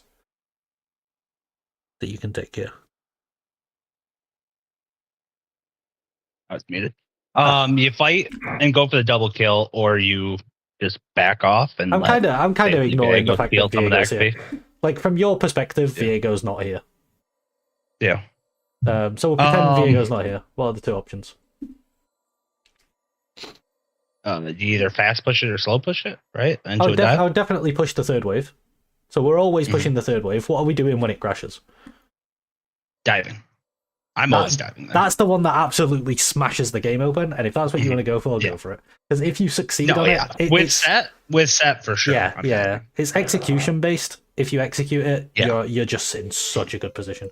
But and I've spent a lot of time practicing tower dives. So let's say you're not playing set, or you don't want to dive or something. This position is if still I'm playing, hard-winning. let's say Zach or Gnar here, I just crash and recall probably. Yeah. Or Gnar, you could poke him under tower and make it so he can't push the next wave out.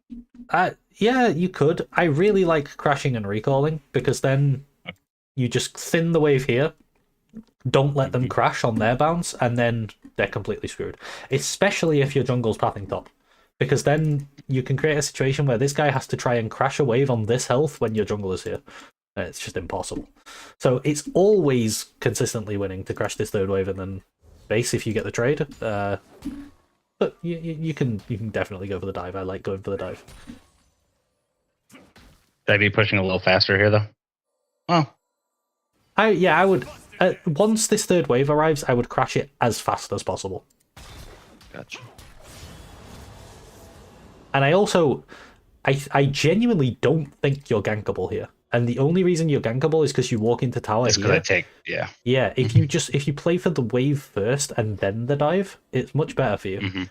Because this guy's already wasted a lot of time. By the time you've killed this, he's wasted even more time. And then by the time you're like in the tower, because you've got the wave tank, can't fight. Yeah, you've got the wave tank in the tower, so you can even like decide not to dive, and then you can just fight Viego in this big wave. But I see what you're going for, and it works out fine. I think I really hope the minions would have gotten him there. Yeah, I thought they were going to as well. You played it really well. Yeah, I was going to do the W flash on Shen, was my original plan there. Like this looks really good. What? Yeah, because I still got I got my passive. Like, I'm just hanging around. I'd probably just recall. Yeah, at this point, I don't know. He's tanking the wave. Like, he shouldn't get away with that. Problem is, he's going to hit level 2, and then once he hits level 2, he will kill you. So yeah, you should just leave. That's exactly what I'm playing for. Yeah. At this point, if you recalled, you would be in, the first position where it's like, okay, I just recall, I come back, and he has to try and play out this bounce on no HP with my jungler topside. You're still in that position. But yeah, it's 3 minutes into the game and Viego hasn't. I had E and W. I was Yeah, you're going for an outplay. I don't hate it. Yeah, but you're right. The safe, smart play that still ruins Shen's game. Yeah. So this is the position. Killing him looked so juicy though. But yeah, you're right. It was a bit of a throw because Yeah, he would be in this position. He'd be in this position with no kill. Okay. What you can do here, I don't know why your jungler is the slowest player in the game. Oh my goodness, 4 minutes? He hasn't finished his full clear? Did he gank? I don't think so. He's one camp behind Viego, and Viego sat top for a full minute. I really don't. What should be happening right now is that he's killed like all his camps and the top crab, and he's sat here waiting for Shen and like deciding whether he's going to gank top or recall. But yeah, like he should be on this fight right now, which is why like no true damage with a stun. That's unfortunate. Okay, but it's still fine. Minion block kind of minion screwed block. you there, yeah, minion block is the worst on set. I don't know why, but I broke the freeze doing that trade. So now I dive him here. Right? Yeah, I mean I love what you're doing. I like going for these dives. The fact you live here is so nice as well with the try-off. Yeah. I would really just base instantly. Yeah. Yeah. What you want to look to do here is while you're basing, this wave is going to start coming out. If you leave this wave alive, then when you come back to lane, the wave's going to be like here, and when Shen comes back to lane, it's going to be like here, which is really hard for him to play. If you kill this one and wait for the next one, it's going to be here, which when Shen gets back to lane, he can play that, right? But he can't play this one. So if you just base straight away, come back with items, he's kind of screwed. But again, these are like very they're like optimizations of your lane phase rather than like actual problems. I don't think the lane phase is like really an issue. I think we just want to do more in mid game. Okay. Main thing I would say here is you kind of get baited into fighting him with Viego. As soon as he starts trying to take a fight, which you'll win, I would assume Viego's there. All you have to do here is kill his melee groups. If you kill like this group, this group, this group. I think I'm close to 6, right? Yeah, very close. Then you can look for level 6 with the wave here. That's a really. Before you try to fight him, I would let the wave come down here.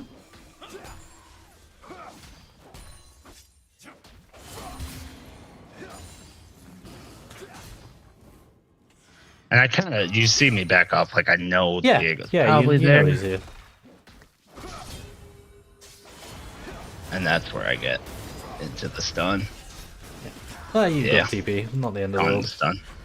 No, but I think it's the next death that's pretty bad. The main thing that's bad about this is he's able to crash the wave, which means that he can now recall, and then the next couple of waves is going to be you pushing, and then he's got the next wave where it's near his tower, so he gets like two or three waves which he can play now, which he shouldn't really be able to play the game with how hard you destroyed him early. Yeah, because he was on his phone or whatever. One sitting there letting me punch him.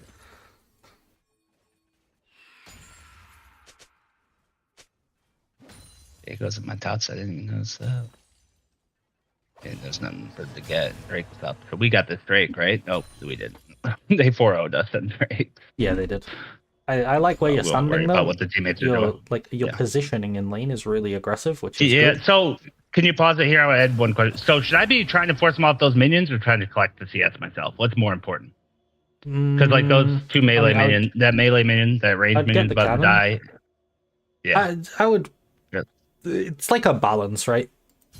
Yeah. You want to do both, really. I probably would have preferred if you didn't miss that cannon, but also this trade is really big, so I'm happy with a trade that big to lose a cannon. You got the XP of the cannon as well. It's not like you lost that. I hit 7 off it. Yeah, it's good. I think this is the first time when this wave crashes. I think it's the first time where I was like really kind of like about the game so far. So here you're like, am I gonna dive him, or am I gonna like? You kind of just stand around doing nothing. Do you remember? Yeah, I was trying to bait his taunt before I dove him, right? So, but I didn't have ult anymore, and I think he just decides not to taunt, and that's the correct thing to do. What you can do here is you can either just base and put him in that bad position again, or you can look to roam mid, or you can look to like you can ward topside. I don't think you're strong enough yet to start soloing camps. They're kind of awkward for you to not until I have Stride Breaker. Yeah. Mid's kind of hard to gank as well. There's not too many options in this game actually because Zed's such a difficult champion for you to gank, but you do have a Malphite ult. You could maybe look for a gank on mid. I think. So you think recall instead of proxying a wave? I would. Yeah, I don't think proxying this wave will do. Yeah. I do give up a plate though, because I think I get a plate here that I wouldn't get otherwise. But is that okay? I mean, you can just stay and get the plate as well. Yeah. I mean, I guess I could if you stay and get the plate, if he taunts me. Yeah. I'll show you what I would do if you stay. Yeah, I don't hate staying and getting the plate actually. That's pretty good. What I would do after you get this plate is you want that really good recall where the wave's going to bounce back into you, like a really high tempo recall. So you get this.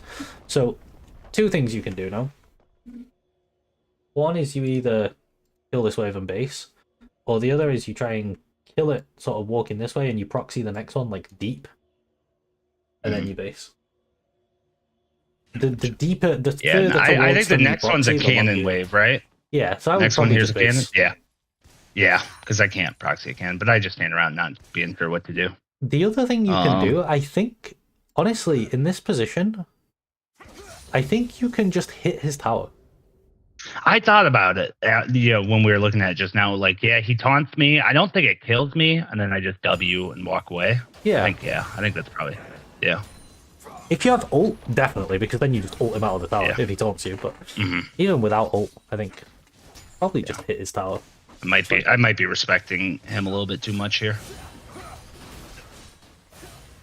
But I try to proxy that wave and realize I can't. So then he end up awkward. Then he ults away for dumb reasons. Yeah, take everything. Get more plates. And then I see him coming back, and this is dumb. Yeah.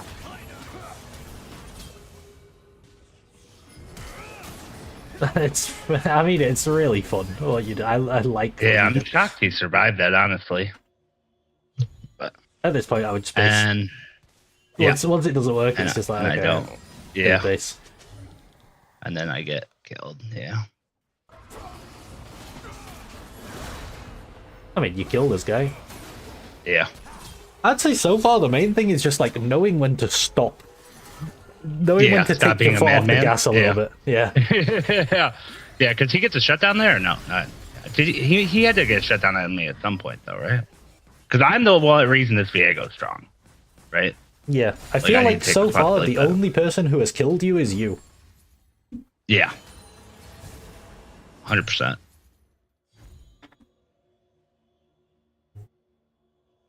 I think I just checked Grubs to be safe, but he's seen bot. Yeah, so here I wouldn't actually walk down here just yet because this wave isn't Yeah. crashed. I would crash the wave first, and then you have so much freedom.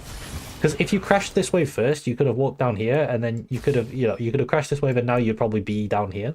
In the time it took you to walk down and walk back up, you could probably crash the wave and walk down. Going on mid. And then and you could be here, and the wave is crashed, and then it's perfect for you. So what I want to get into is I want to start talking about why our objective now is going to be to take this tower to open up the map.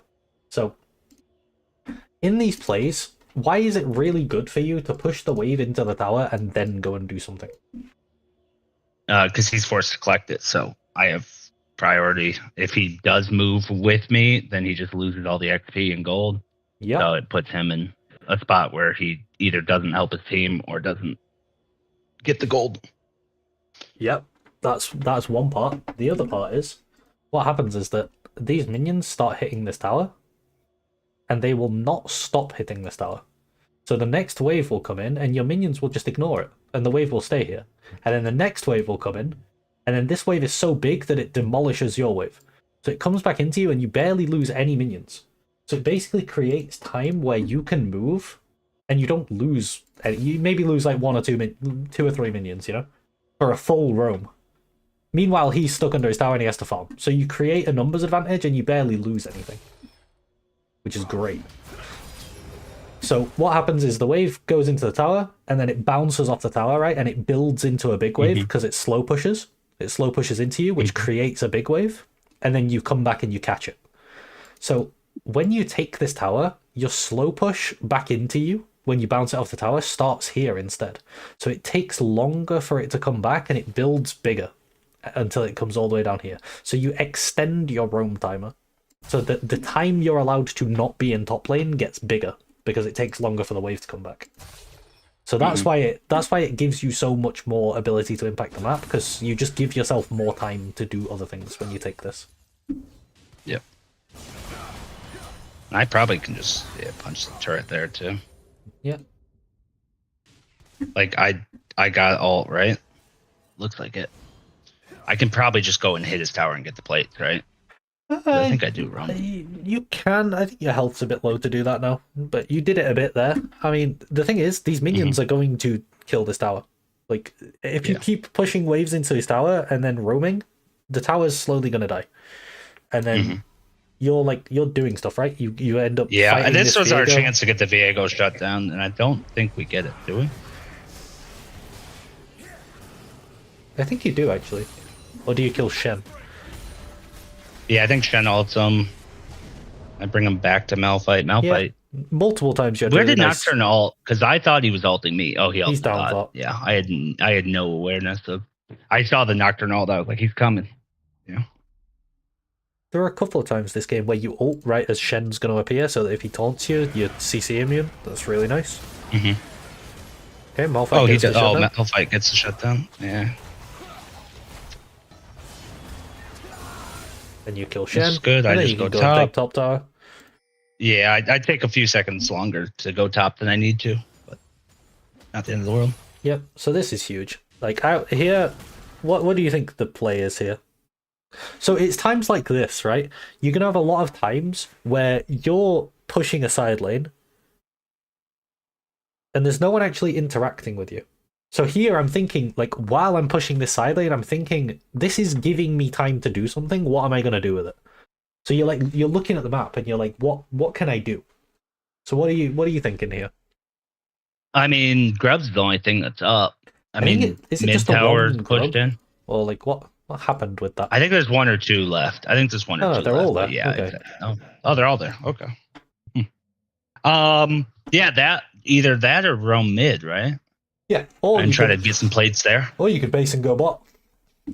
Oh, really? The base and go bot thing, honestly, it's like elo hack, because people just don't expect it.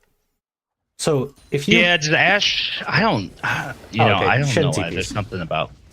Yeah. So Shen actually kind of stops your play by TPing. Yeah. So now I would just TP, and then you're gonna get that same play again soon because you are gonna take this tower. Yeah. It's gonna happen. Mm-hmm.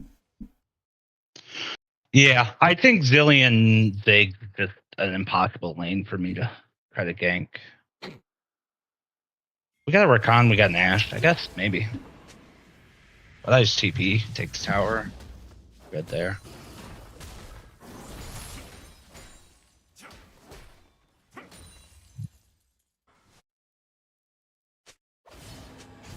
I think you said here you want me to go fight him, No, right? I just like that you're looking at him. You're kind of like he has a wave on the tower that he needs to go and get, Yeah. and you're just threatening him. It's really nice. I think I would maybe base after that. No, what I would do here is I would just let him play this wave, and I would catch it down here and use set passive to heal. Yeah, and I just walk into the river and die for no reason, even though I knew Viego was there. I think this is the first like bad death because you have no TP here, so It's really bad. Ken almost gets the turret. He could have gotten the turret. He might have died for it, but he could have gotten the turret. Okay, we come back to lane. We finally get this turret. I don't know. Okay, at this point in the game, what is going on with the minions? Are they like way stronger than you, or like what? Why are they? There's a little buff that you can see somewhere if they're. Yeah, level 8 versus level 9. No, because that's just the. Theirs are stronger than it's yours. next wave. Yeah, you're right here just because it's the next wave, but yeah, strange. Because that crashes under. Yeah, this is fine. Why does this not bounce into you? I don't understand. So this is perfect. You push this, and you just have so much time to do stuff. And you like here running mid, like the play that I'm looking at here is you kill mid and then you get dragon. The killing of mid, it ended up being a little more awkward than it should have been. Like this looks really easy to kill, but it ends up being this guy kind of walks into Viego and does he die? I don't know. Viego's in the base, like it's all very. Yeah. He's dead, and now he's dead. That. Yeah. And now you're kind of trying to kill them yeah. alone. You get the Ziggs. So maybe you can't get Dragon anymore because your theme died. Yeah. I'd probably push bot wave. What's happening top lane? Yeah.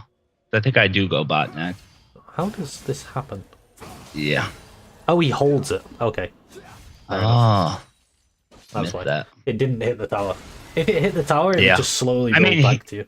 I mean, that's only good for him because his team somehow traded pretty even on kills. Like, that should be really bad for him to hold a wave there. If they ever actually needed Shen, then it would be a bit of an issue, but...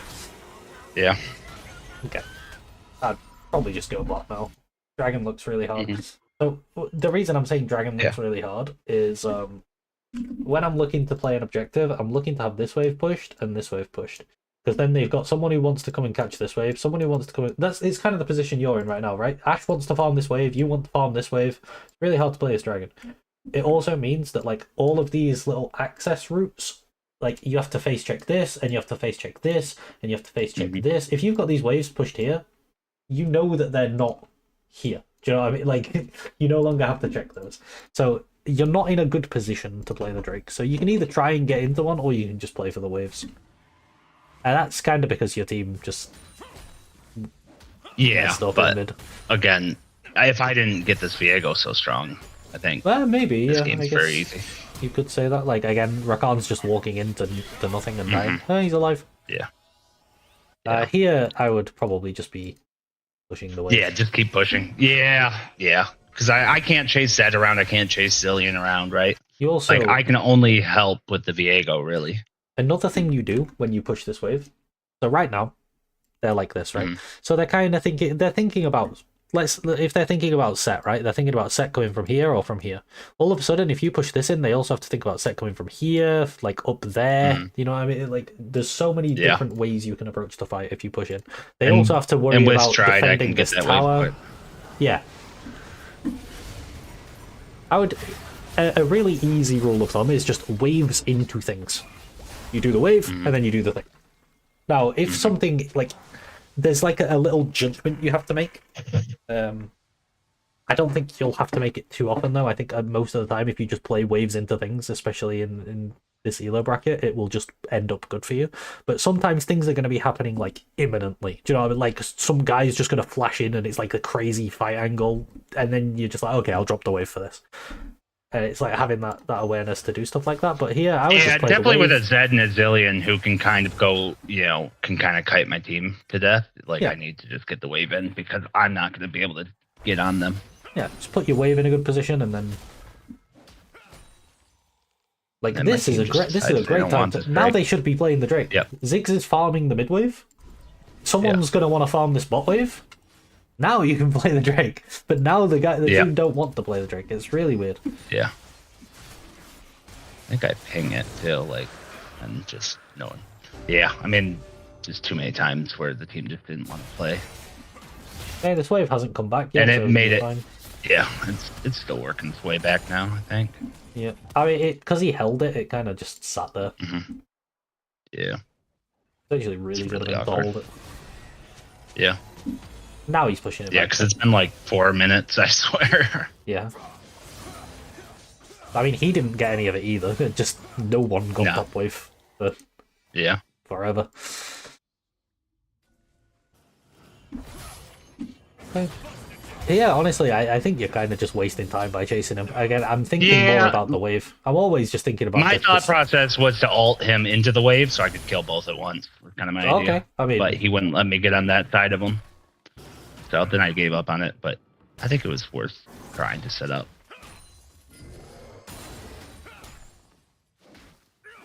Okay. Now, okay, so like you're pushing this wave, right? And again, you're looking around the map. You're looking for something to do. Mm-hmm. Mm-hmm. For me, I know what I would go for. What do you think you're going to go for off of pushing this wave? I think I was thinking to go bot. Yeah, I'd go for this tier 1. It looks like you're looking for like the most realistic sort of like achievable thing. Like when the enemy team were like down here in mid, you look at that and you're like, oh, that's the easiest opportunity. Here, yeah, that's probably the easiest opportunity. Just push that and go for it. And then this is when my bot laner gets mad at me. Yeah, I mean, whatever. It doesn't matter. Like all he has to do when he goes top is just stand here and get the wave under the tower. Yeah. Take tower. I see Zillion coming. I think about backing off, and then I'm like, nah, I shouldn't. But I kind of fuck up here. Yeah, they have 3 people here now. Should I not have taken that wave? No, honestly, I would have. I mean, like if they have, I think it's a mistake for the enemy team to send 3 people for you here, because like. I also think it's a mistake for Rakan to be here. Like, what should be happening is that Rakan and Ashe should be pushing mid, and then this thing that's happening here turns into a 4v2 for the enemy team, and they just can't play. But your team are kind of twiddling their thumbs. But the other thing is they send 3 for you and you get out. Like, they don't even get you. Yeah. No. So it should be a 4v2 over here, but like Ashe is just twiddling her thumbs.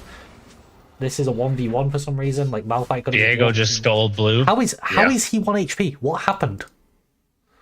Yeah, I don't know. He must have gone out and fought him. Where is he?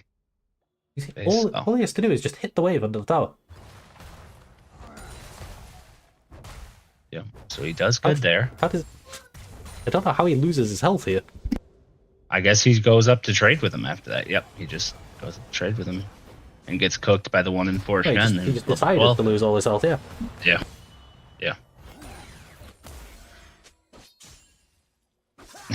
Who knows?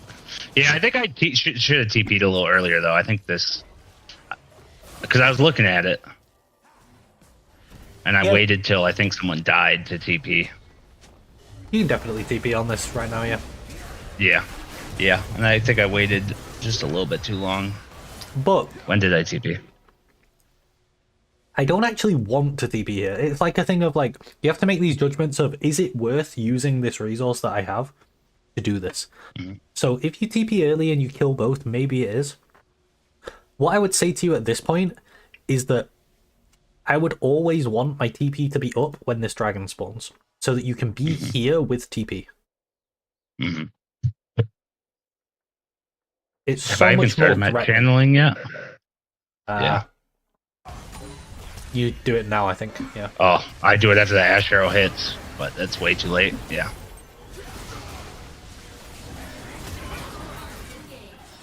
And that's just a bad W.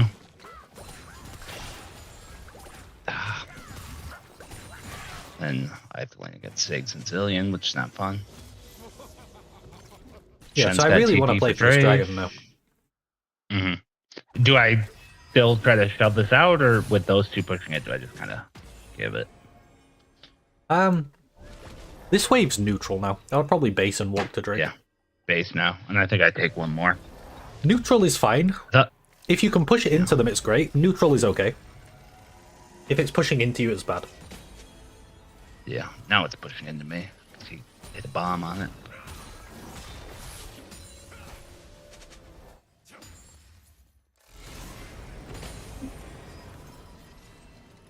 And then Shen TPs. Yeah, I'm so just at kinda this left point... with the only thing I can do is take that turret, right? Yeah, exactly. What you do by pushing is you create a situation where if the enemy respond to it, you can move and create a numbers advantage over there. If they don't respond to it, you take their turret. And you keep doing this. What I find happens with a lot of top laners is they have the plan to push the wave and take this turret, but as soon as the enemy team respond to them and defend the turret, they just kind of get stuck. So by having the goal to be to push and move, and then if they don't respond, then sure, I'll take a free turret. It kind of like, it puts your mind in the right place. That makes sense. So now there's no one here. Okay, I'll take the turret.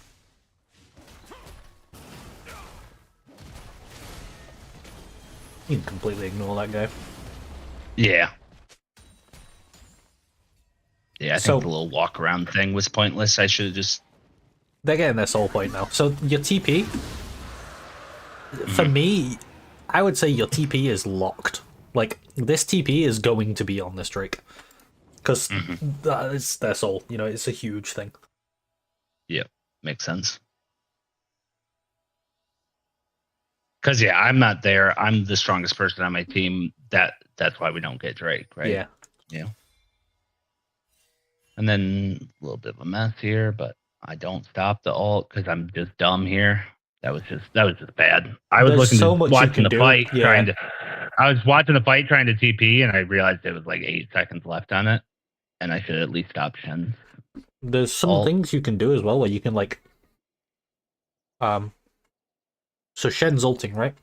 You can walk up and E him when he's ulting, and then you can just start beating him to death, and then when he taunts away from you, you can TP into the fight. Obviously, you didn't have TP, but you were thinking you did. Yeah. Even if you do have TP, you can walk up and stop him, make him dash away, and then when he's got no taunt, he can't stop your TP. Okay. Keep that in mind. Do you do something similar? Let's say you're facing a non-Shen, right? Someone with a different, just a regular you TP. can think about what CC they have. Yeah.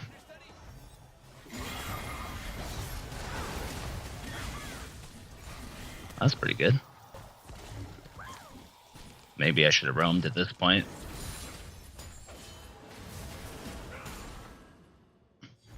Definitely now. Yeah. I think I'd just keep going for the turret. Yeah. There's no point in me I going actually for the turret. I think I told you to go for the turret, and I think I was wrong. I think you walk into mid here, and you walk into mid like this. Let me draw you a line. You can either do like this, if you just don't care about the turret, or you can do like this. But the goal is that if they have to retreat up mid lane, you're behind them, which forces them into the top jungle, and then you can come into here, and you're like trapping them in. And what you're looking for is like kill into Baron. A lot of the time it's going to be either like wave into objective, or more realistically, wave into pick, and then the pick leads into an objective, and then you have to recall, and then you go for the wave again. And you end up in like these cycles. I think I They should be telling you to go mid here. And you just go behind these guys here. Yeah, like look where this Ziggs has to run. And if you're here, he's completely screwed. And then Ziggs is dead, and then while Ziggs is dead, you can maybe do Baron. I mean, your team die again. That you can't control that. You just don't think about this. You just think about what you can control. I really like this W flash you go for. It just doesn't quite work. Yeah. I at least hit Shen with it, but yeah. I mean, 1 HP. Ace.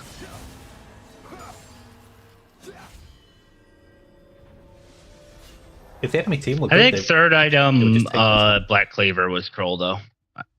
I don't need to be killing Shen. I think I should have gone Sterix third. Just Sterix maybe. Or even the blood mail. The blood mail item does like a ton of damage on set. Yeah, since I was quite a bit ahead. Yeah, I do go blood mail if I'm ahead, but I guess I didn't consider myself super ahead, but I think I was. Yeah, I mean I was even or ahead of gold of the 10 kill Viego. Why did that guy just teleport into the Baron pit? Dude, I don't know. He was tilted because I went bot that one time.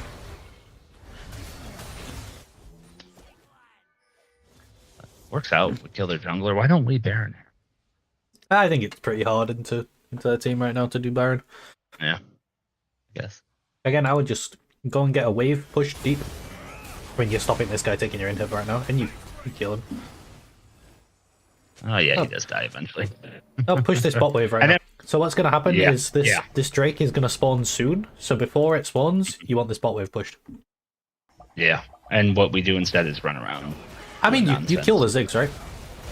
But now, as soon as this is finished now, like he dashed out, you're not chasing him. I'd run bottom, push the wave in. Yeah. And then I do chase him around for a while.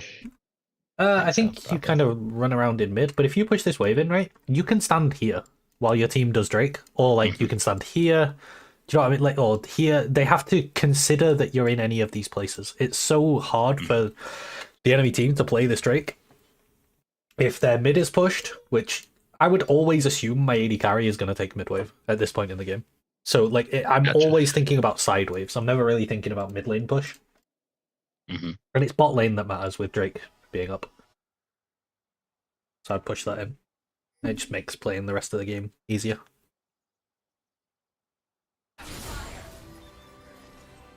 Yeah, so you both end up in mid. Rakan resets for no reason. He's full health. Yeah, I think I was afraid to leave Ashe alone there with Rakan gone. But you see what Viego just did? Because he's got this wave pushed in, he just walks onto your side of the map. And now you have to like consider where he is. Whereas it could be you in that position. So your Viego actually just got a pick onto Malphite, but maybe you would have got a pick onto this Zed or something. You know, like he just face checked into the jungle with no vision whatsoever. And if you've pushed this wave in and you're just waiting there. So there's a couple of things you can do, right? When there's an objective, I really like on these champions that they want to be in melee range, like Set, Darius, stuff like that. If you just stand in places that people face check when you have your waves pushed in, people like the enemy team need to find a way to approach this drag. Well, they don't need to; they can give it, but they won't because it's solo queue. They won't give it. Trust me. Right. They want soul. Yeah. Exactly. To drag his soul. Yeah. So they will. They'll but try and get even right here. Yeah, my team's not doing great, but right here, this game is super winnable right now. Yeah. Why am I not there? Oh, I think I got TP. I'm trying to TP to this, but I don't TP, do I? Or I do TP, but I was like halfway there already. I was trying to decide what to do. I was trying to find a spot to TP, and then I TP to the turret. The only reason well, the reason you need to try and TP and get there quickly is because Malphite died. But in like a small, you can take a tiny bit of responsibility in that maybe he wouldn't have died if you had pushed this wave out earlier and you'd had full control of the map and you'd been in their top side. Right. He might have still died. Like this guy was running it. But that's kind of the only thing that you can only affect what you did, right? You can't. Right. And I think there's 4 or 5 or 6 different plays that if I just throughout the game, if I made 4 or 5 different decisions, we'd probably win this game. Do you agree with that? Maybe, yeah. I think that's reasonable. I mean, yeah. Just, I think it's still a I mean, hard they game have to be because really good. No, it's still a hard game, but I think, you know, their team's not very good either, right? My team's not Yeah. good, but their team is also not good, yeah, just objectively. And I just need to go turn around and go to the wave, but mm-hmm. I'm in murder people mode. And he taunts out of that. And the Dragon Soul's keeping him healthy. Yeah. I mean, this is a really rough spot because Yeah. the best thing you But if can, I'm on the wave, at best least thing you can do I is push the wave in and then try to group and then play with your team. There is a rough point in the game. Like at this point, the game's starting to really get out of your hands. You're not as individually strong as you were, and the game becomes less and less about individuals the longer it goes. Yeah.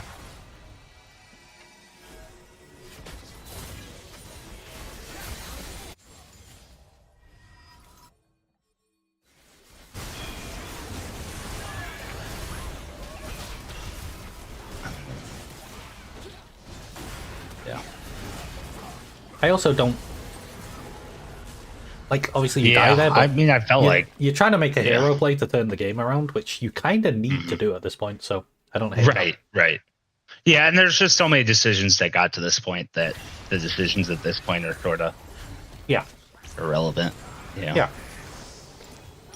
All right, let's go for another one. I'm not worried about your lane at this point, but let's really try to like play around where our waves are in the mid late game. I normally do 2 games, but that first one didn't feel like a game, so we'll do another one. Fair. Oh, I appreciate it.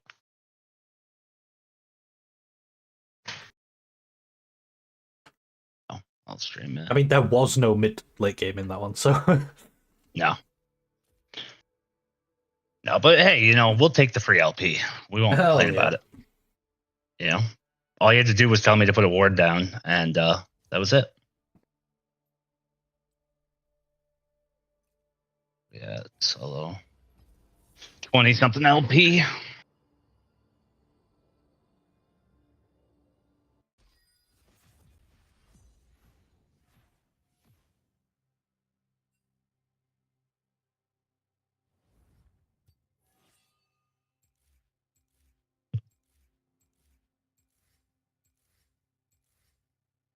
But I think, if possible, I'd like to play set again because I feel like there's a lot of decision making there that I can improve on, and it's my most played champion.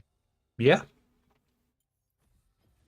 I think Unless you think you want to see the Zac, but champs like Set are really good at making you be in the right place because he can't get to places like he wants to start the fight next to people, and the best way to do that is by having people run into you. So if you can put the map in a position where people have to run into you to like figure out what's going on, you're gonna succeed. Yep.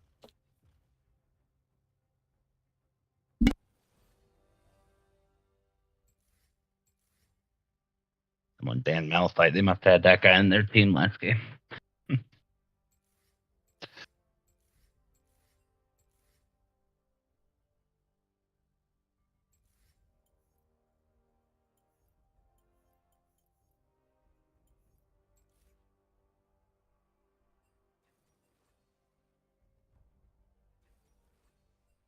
Another Zed.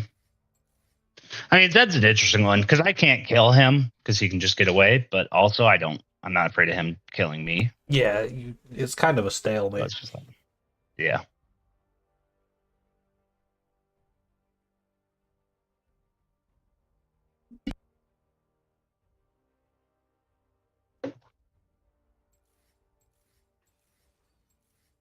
Ooh, the Kent.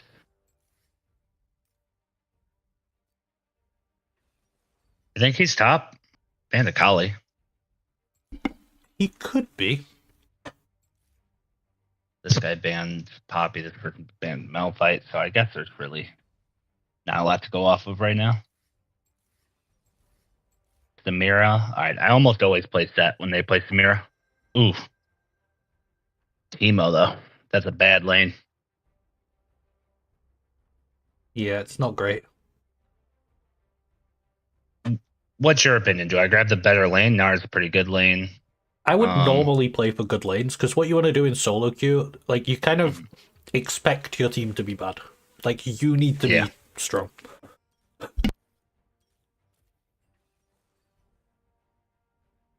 Yeah. No, I think that's the right move.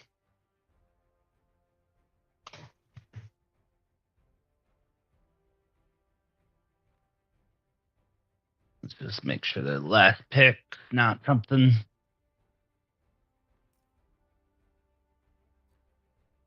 Cyan. Okay. Interesting. Samira Kench, Cyan Jungle. Yeah, is it He could Cyan be jungle? Teemo Jungle, Cyan top. Jax. Oh god, it's Jax top, isn't it? Oh, that's unfortunate. Teemo Jungle. That's my guess. I don't really think I change anything. Maybe bone plating. Yeah, it's a hard one, because you do want bone plating into Jax, but you want second wind into Teemo. I'd probably take second wind, because it's... Yeah, just safer overall. All right, I'll be right back. I'm gonna grab a drink.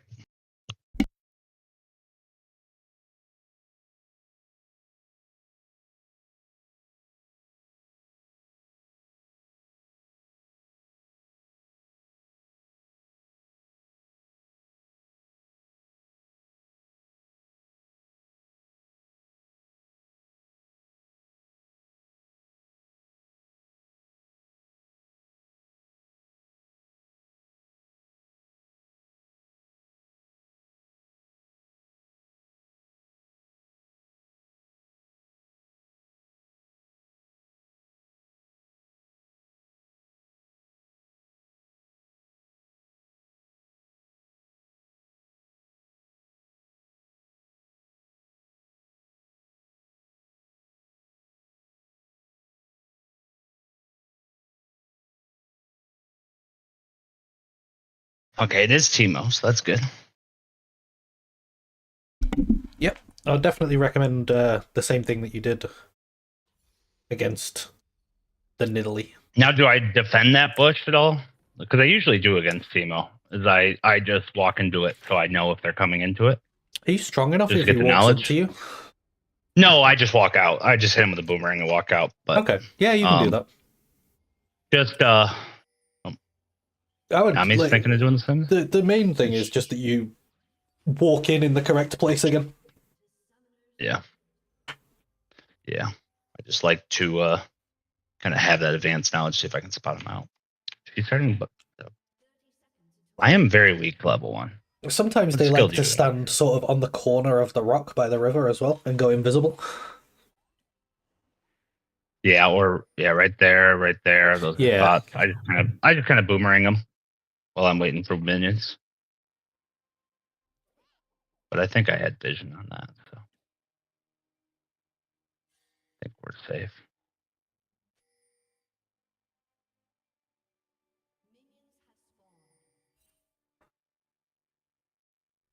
Emo has Ignite Flash, so that's good for us. Now, do I walk back to walk in with the minions, or do I just wait till they get to me here? No. If you're in the bush and he's not in there, you can just wait.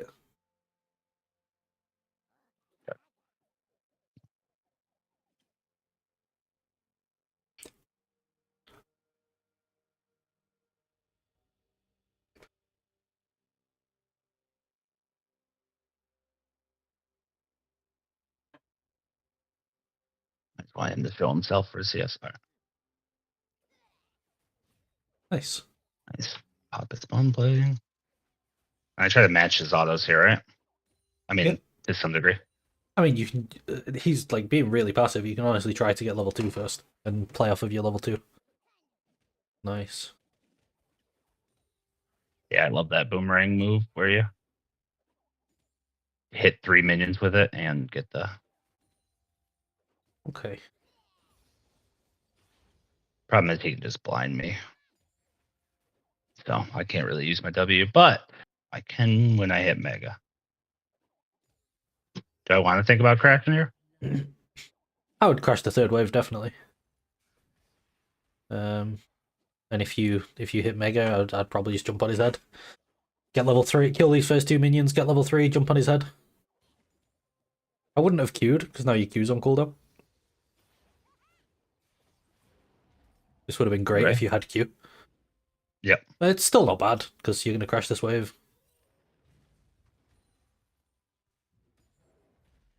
It's actually a little awkward because it kind of crashed ahead of time. Yeah. Do I still take the reset or no? No, I would stay, just because it's bouncing back into you quickly. And now I would let him push this wave, and I would probably ward, because now is the time where the jungle would be able to gank you, just in the little pixel brush here. Important thing on this wave is just to get the XP. Next wave, you can probably get all the gold.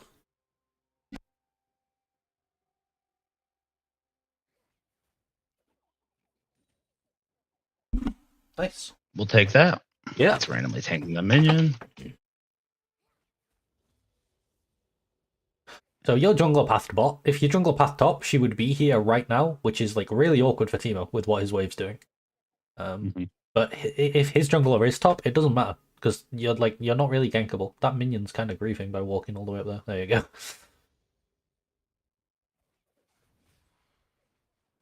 Probably would have just E'd away. Put your E on cooldown, Yeah. but not take the damage. That's fine. Smart.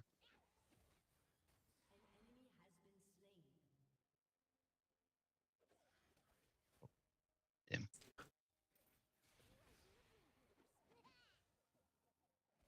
Now I use it anyways. Need to get Mega though. Yeah, getting Mega here is definitely good. Just to avoid the dive.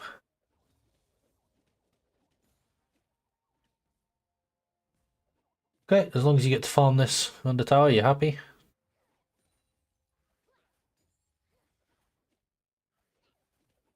Game about the cannon, but it happens.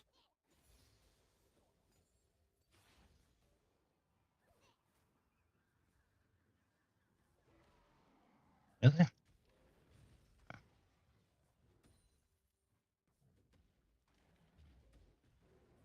Okay, Okay. I'd try to fast push this next wave, but if he goes on you, just jump out. But if he lets you push this wave, okay, he's there. Okay, I would base Back TP. TP. Yeah. If you're able to crash that wave and then base TP, Yeah. he's completely screwed. It's a bit of a greedy base. He could walk up and stop it, but he doesn't. Yeah. Just TP quick. that. You want to catch this wave? Okay. Like, not let him crash it? He wouldn't have had time anyway because of the wave, but this is perfect. Now you've got item advantage, and the wave's in a really bad spot for him. It's so hard for him to when get I a hit recall 6, now. I kill him. Yeah.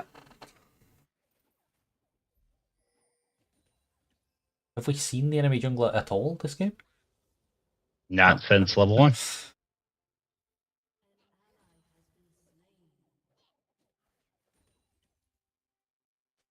I would definitely not let him crash this wave, even if you take damage to prevent it. Because you lose your level 6 all in if he crashes it. There you go. Now you got that available to you.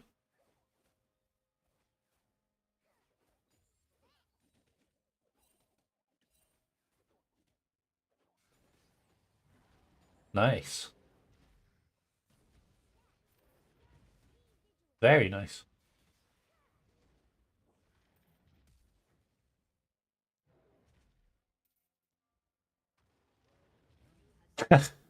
Nice one. Hate that champion. I know. Alright. Oh. Actually, that's good that the my only minions thing I didn't would take change about how you played that is, you know the Q that he flashed? it. You can just not throw it. Like, you can just stand up, like, walk with him and keep autoing him. And then when he flashes, you can Q after he flashes. And definitely base that straight away. Get that high tempo recall. I should have based a couple of seconds earlier. I should have TP'd a couple of seconds. A couple of seconds could add up. Alright. Yeah, they can, but probably fine in this case. I'm gonna take that. It's a little bit weaker, but actually we're gonna go sweeper, pink ward. Okay. I needed to make that decision earlier too. We'll just eat the lane here. You're gonna have your E by the time you get there. Yeah, I was trying to get to the minions first, but you're right. I need to. For some reason, I think they're faster than me. No, I'm faster than them. And you got your ult coming back up, and the wave's coming back into the position where you can jump on him and ult him. This is great. Yeah, and I pink this bush. That way you can't set up any traps around here. Thin it. And while you're thinning it, you're setting up your mega. This is good.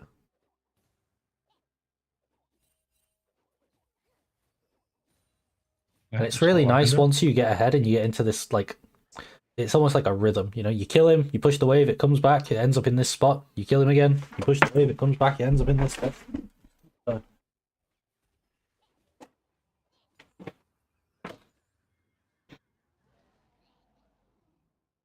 Just leave it here.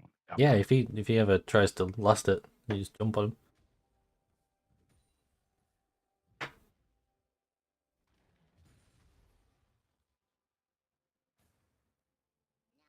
Okay.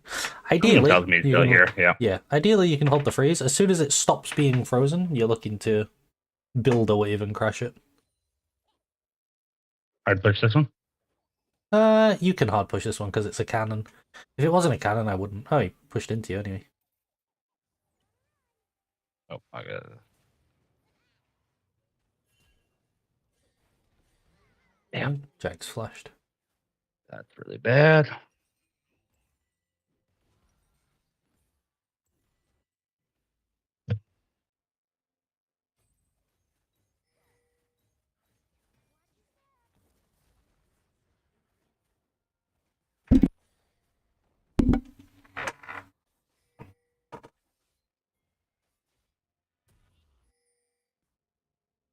And it's pretty strong. Oh.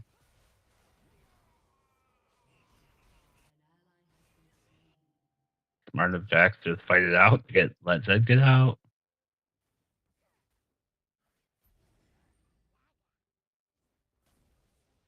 I feel like I'm in an awkward spot here. He doesn't have a lot of mana. Yeah, I try to hold this. Yeah, I wouldn't hold it. I would just push and then fast push, like lock him in the lane essentially. I hit him.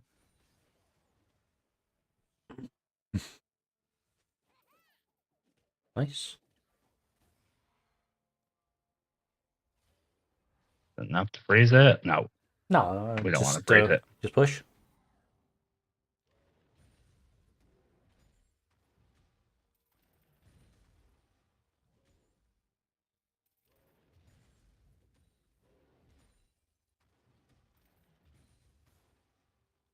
Played or no? Yeah. We got 3 grubs. Don't touch the wave, though, or touch the wave? I'm only saying yeah because you don't really have gold for a shop. So by doing that, you can now buy Sheen. Yeah. That's the right call, not touch the wave, right? Yeah. Yeah. Right, probably jump towards lane again. You just want to get back as fast as possible. Well, this should catch right outside your tower and be quite nice for you. Yeah, lovely. Beautiful. That's the literal perfect spot.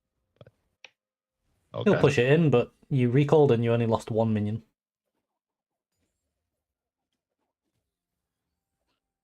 On his recall, he lost a full wave and a plate.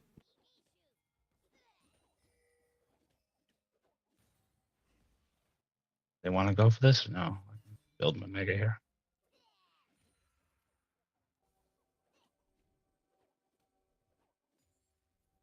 You can just hold this. You hold it or push? Oh, he looks like he's roaming. Okay, he's walked all the way down. Honestly, I would ult the wave and push at this point. Yeah. You're never gonna ult him.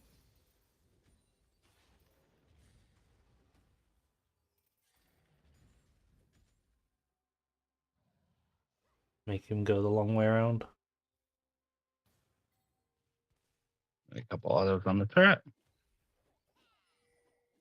We'll just run out this way. Yep. I think that's enough to get the plate, but I'm not sure. Nothing to buy, so just hang out. Yeah, I got the plate. Nice. He's a hard champion for you to kill, but if you can ever get your ult available when the wave comes to that position, there's angles where it's possible, especially if you hit a few Qs first. He just walks into that one. Those minion healths were awkward.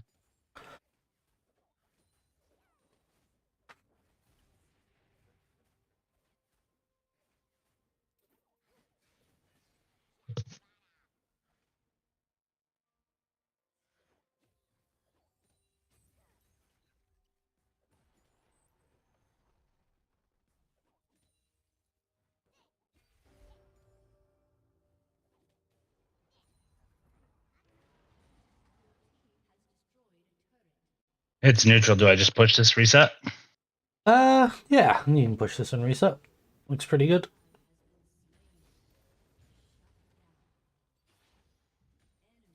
Oh.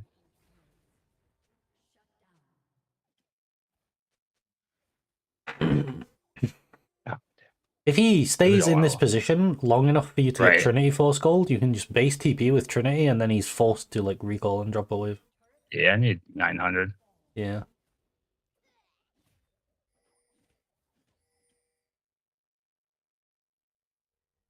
I don't know what he's trying to accomplish here, though. Pushing this slow is really nice for There's building. something in my bot jungle. The bot jungle? Everyone's like pinging. Oh. Yeah, everyone's pinging. Oh, Jack's there. I got it. Oh. I think that way is good. Yeah. Nope. Oh, I should have swept that. But he dies here if he hangs around. Yep. You gotta bear in mind that he has flash.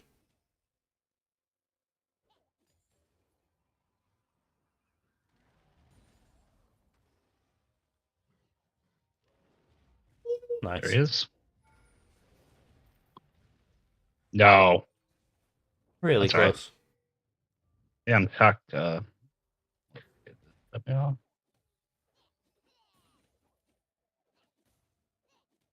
believe he stood in the same spot multiple times, though. That guy has flash, unfortunately.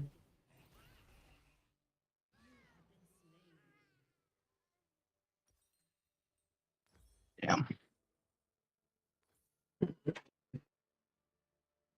Do I have another refillable pot for another longsword?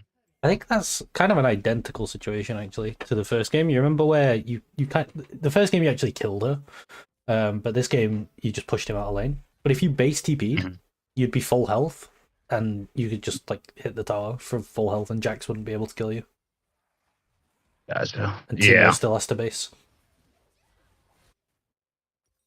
Do I sell this potion? Yeah. I kind of like the potion. I don't Yeah, need potion's TP here, quite though. nice. Right? Nah, it's a cannon wave. He can't. It's going to take him a second. He's got full natures, though.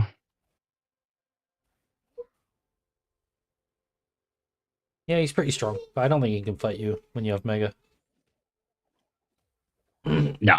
I know. I have to. He's respecting the Mega pretty well. Yeah. Kind of annoying when he just wave clears with Shroom. Yeah.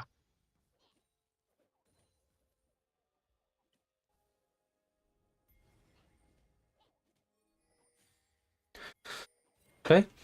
When stuff like this is going on, I would definitely like hard push and move to the Herald that your team are all trying to do. I think this is the first time you've actually seen like your team as a cohesive unit try to do something on the top side of the map. So we haven't actually seen a chance for you to just fast push and go play with them. Right. But here you have that. You also have the option to TP bot after this if nobody goes bot. I would probably TP bot, never. yeah. Oh.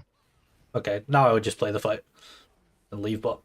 Jax just ran it, and then I just get top wave. Yeah. Top tower's gone at this point. But you can do stuff like your mid laner can go top after that, and you TP bot, and then you've collected all the waves as a team. Your mid I like that. I don't think. So your mid could even TP bot there. I think he just wants a reset here, right? So I should just do this. I would probably try to get top and see if me and Diana can dive him. Yeah. Oh, you recalled. The tower's yours. Yep. And now you can start looking to push deep. I don't know if we dive to ask for help, but if he takes turrets really quick, and our team wants to go for tier 2 as well. Yeah. Oh, I would just base. You want me to just back? Yeah. The wave's already in the position you want it to be in. Yeah. Do I run bot a minute? I think I run bot. I think with mid wave where it is, you go bot. That's good though. You're recalling and thinking about where you're going. That's good. Do I show? Do I not show? I think I just run through the jungle. Ward. I don't have a ward for Drake. Should have bought a ward for Drake. Yeah, I'd start heading to mid. And just run mid. Yeah. Like maybe you could go bot. You kind of you're hovering, so you have the option to go and kill them if they do stuff like this. He's got collector, BF sword. Somebody is coming, right?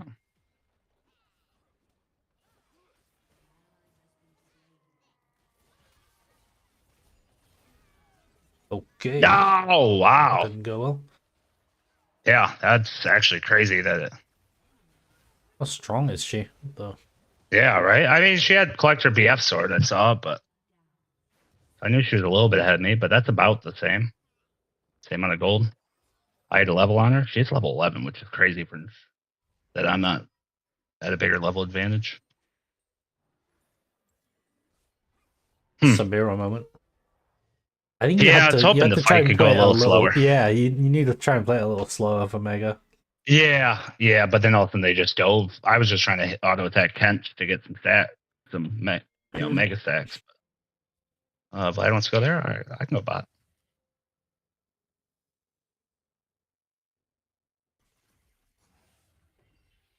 Yeah, I didn't expect her to just dive the Vladimir. That's surprising. And then I panicked and jumped in, which I didn't probably need to do. All right.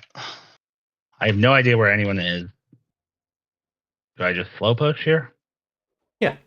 Or let it keep coming to me? You can catch this wave, and then I would probably push the next one.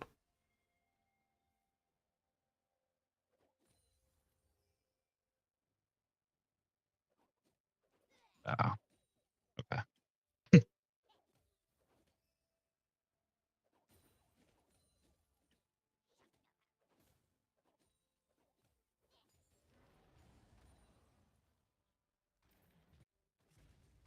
And Didn't then want to think about that. I think I'd take the next one and then look for a mid lane gank. It's gonna be Yeah, I kind of won't have any awkward with mega your though, but at yeah. that point, It's yeah. awkward with your mega timing. That's why I was but actually thinking about.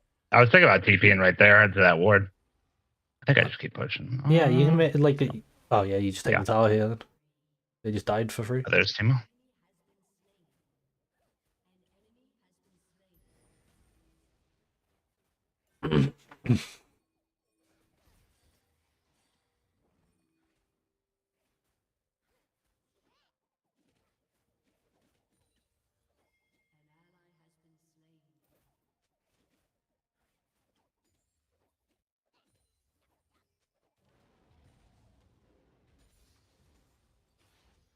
Did I save this tower?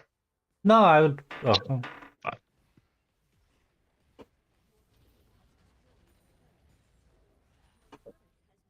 That was a nice little backstep. I guess that's fine because you kill him. And Siva's gonna get. I I wanted to get figured the bot Timo. T2, but Yeah. I guess she's getting it I anyway. figured Timo would keep Shroom in the wave though, so I couldn't get it. Yeah. But did he leave? Did I miss that? The other reason I don't like that is now you don't have TP for Dragon. But And it's Drake again. it's still manageable. As long as you prepare for it well with where your wave is. Did I go for it? Nah. There's too many people missing.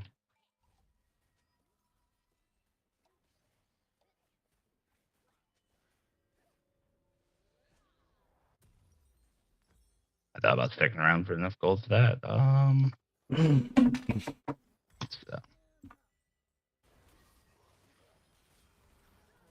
Oh god. Somebody mid shit. in. I'm just going I'd mid. go mid into top, yeah. Yeah.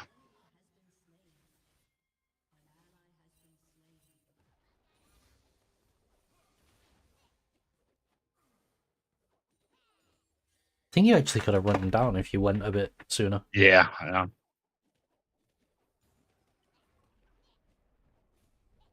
He should be. Yeah. Always going top with it. I don't think I care. I think I can kill both of them there. Oh. Yeah.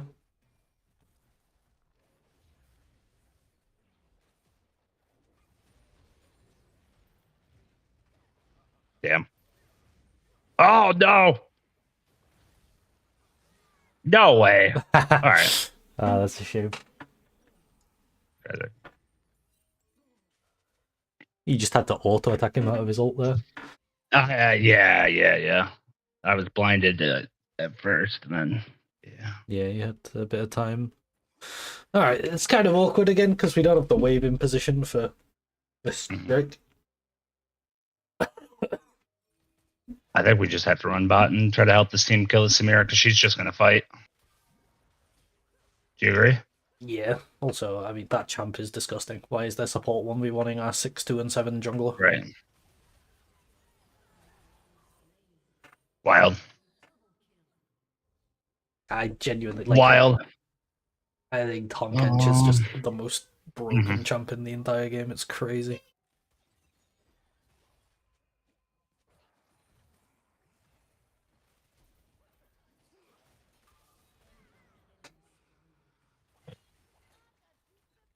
Crazy stuff.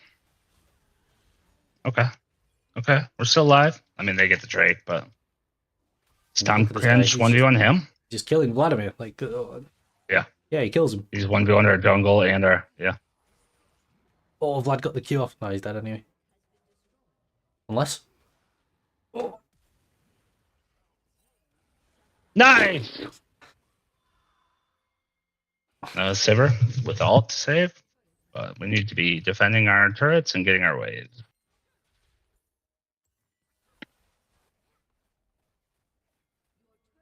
Ah! Teemo's got bounties 01. Where do I go? I guess I go here and save her from the Zed ult. Yep.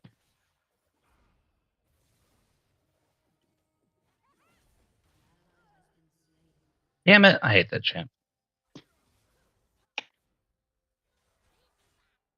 Oh, man, I hate that champ. Drake's still up. Do I push top and TP? Yeah, push Or do top. I? Yeah. Push top and look for TP. Okay. But our jungler's not there. We even. Guess we gotta try. Otherwise, we just lose. I need you to hit something.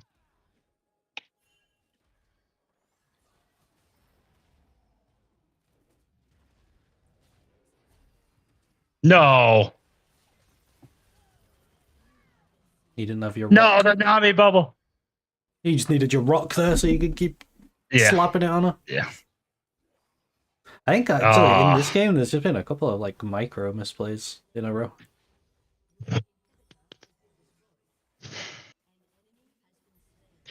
Yeah, I know it's like 3 games a league is kind of my limit. Yeah, I think mentally. that's pretty normal. I usually got to take a couple hours break after that. Yeah. So doesn't surprise me. Drake's been alive forever.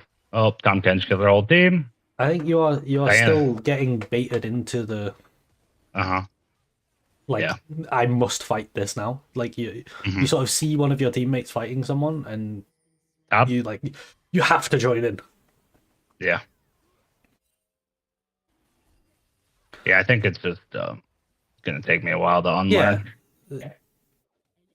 You might But as also, long as I can recognize it in reviews, like that's the main thing. You might also dial it back too far and end up like not being in things because you're too focused on pushing in the waves. But well, I think it might be a good idea to just do that for a few games and then realize the points where that's a mistake. Yeah, exactly. Instead of you can like sort of find the balance. You want to be. I feel like I should go to this though, but I mean, there's nothing I can do to help. Like it feels like, oh, I could have helped that guy, but there's just no reason he should ever be fighting the enemy team while you're pushing top. And then as soon as you're not pushing top and the enemy goes top to collect the wave, you should fight. It sounds really simple when you say it, but getting it into practice in solo queue is a bit harder.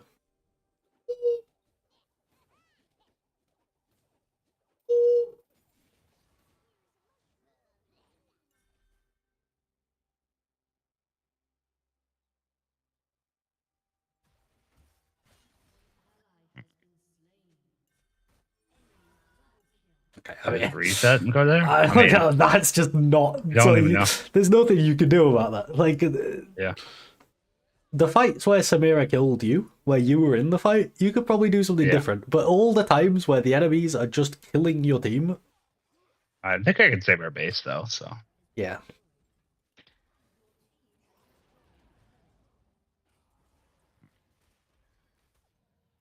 they're gonna just wait this out and then kill me.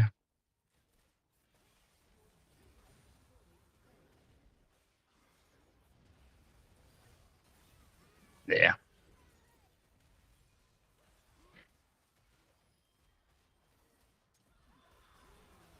There's not mail. She might get Zed. Okay. Tiber's pretty strong though. He is. Diana's actually pretty strong too. She's got 3 items. The difficulty is like the state of your map. Like, how do you ever push waves out anymore? Yeah. Right. Ferrex, and I think I just need a Now, armor item. the stuff you've been doing, where you've been taking like fights that don't really make much sense, like fights on bad timings. Now you do actually start doing that because now you're kind of expecting to lose. So now you try to do something creative. Yeah, we got 3 minutes till they get Hex AceSol, which is probably just GG for us. At this point in the game, any pick is huge. You can get a Baron off of 1 pick at this point, especially if it's on Samira.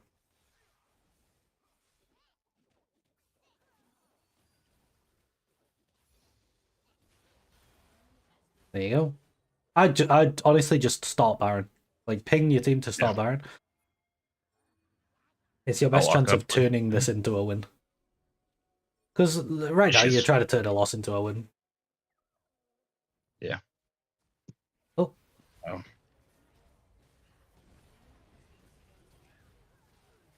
Okay. I mean, you didn't get Baron, but you got a couple of kills. Oh, God.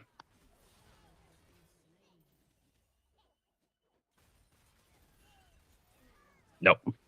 I don't even know what I'm doing there. Alright, I want to actually look at how you fought that Jax, though.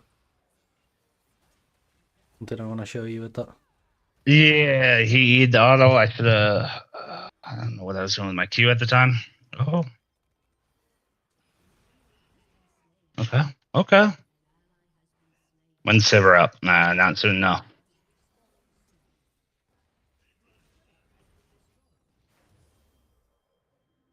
Oh, minions. Oh, you got it. Oh, but then Kench ends the game.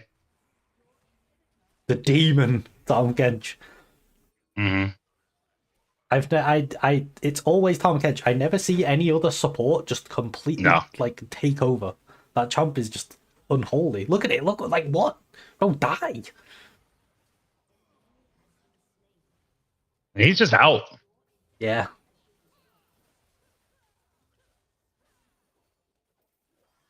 Are we getting levels back from all this? Not really. I mean, Zed's behind. What's up with Zed's being behind? You have to try and do the same thing. Find a pick and then try and turn it into a Baron or a Drake.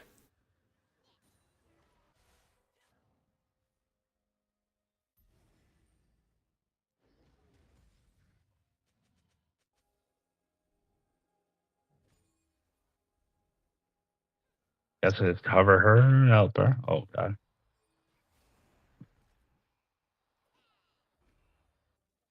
Yeah, we're out of here. Oh. Nope. That's not gone well. Nope. Jeez.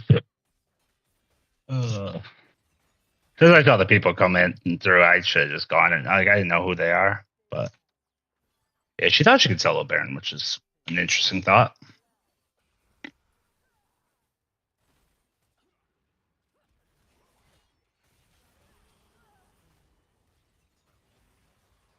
Yep. It's just such a gross combo. Yeah. Dang. But yeah, I played like shit. I mean, your lane was fine. I think that the big turning point was that fight in bot where Samira killed everyone. Still, there's a couple of... We've gone over a lot of concepts already. There's a couple of concepts I also want to go over from this one.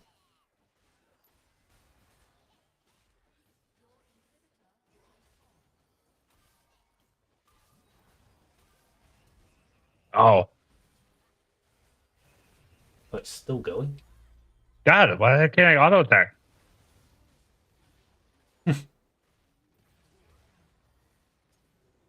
Unfortunately, the Tom Kench champion will just refuse to die. Yeah. Right. What is wild. that jump? Okay. Yeah. Oh man. So we've got like concepts for you to focus on. I want to show you some specifically playing Gnar. Mm-hmm. Some things to really practice. One of them is going to be like very mechanical, which I'm going to jump straight to, and then one of them is going to be more conceptual. But this is going to be for when you're winning your lanes. Grab my notebook. There we go. As soon as this downloads.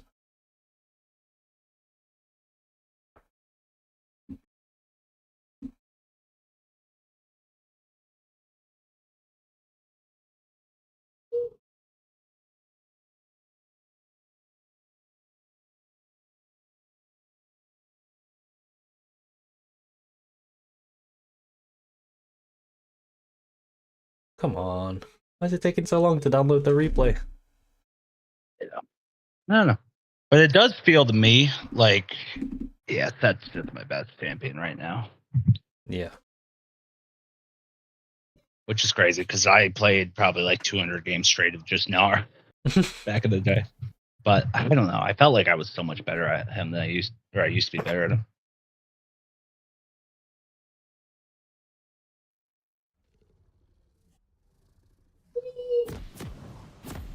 Okay, here's the first thing that I really noticed in this game. You had an opportunity here to take complete control of the lane and get a huge trade. I'll show you where it is. Right here. So what I would do here is do you know your level up timers? Yeah. The first melee, the second wave. Yeah. And you only need one of these range groups. You don't need both of them. So I would kill this one. That I did miss. Yeah. Okay, yeah. So as long as so you can do like 5 creeps of the first wave and then the first melee, as long as the one that you're missing is ranged.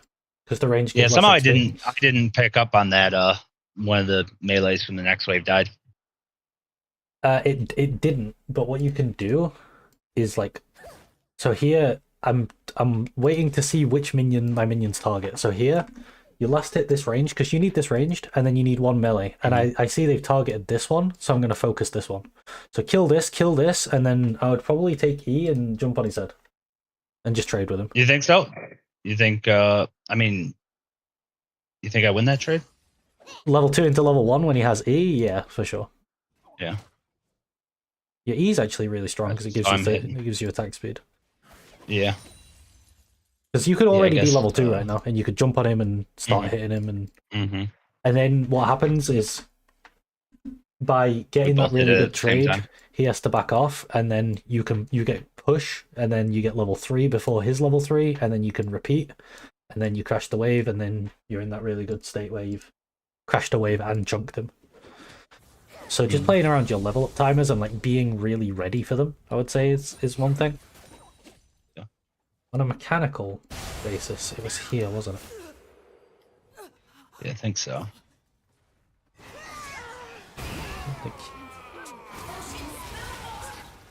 I came from there. Yeah.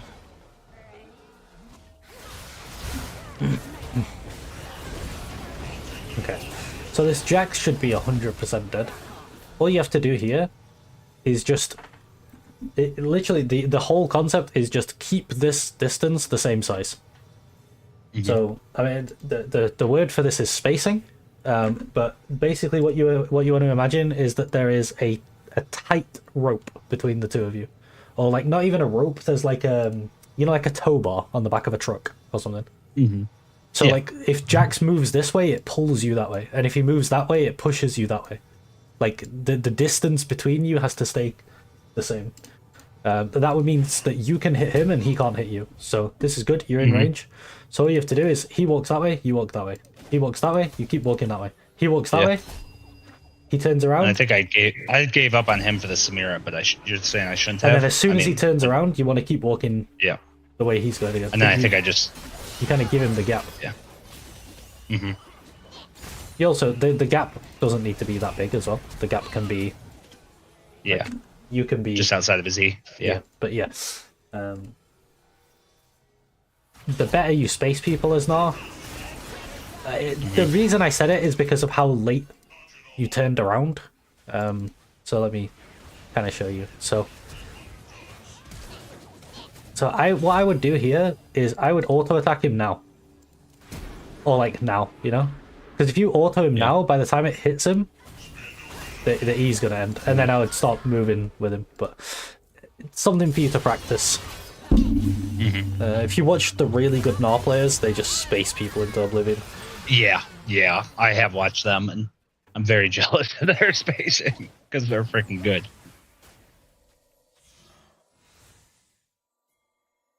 But yeah, spacing or blocking are two things I'm just kind of okay at. I picked up ADC for a little bit just to practice it. But I was just a horrible ADC. I hit plat, but mostly on just my ability to farm better, never enough. Okay, let me recap some things. So we've got playing your waves, stacking waves, pushing them in, looking for trades, getting them into chunks. If you're playing set, you can go for the dive.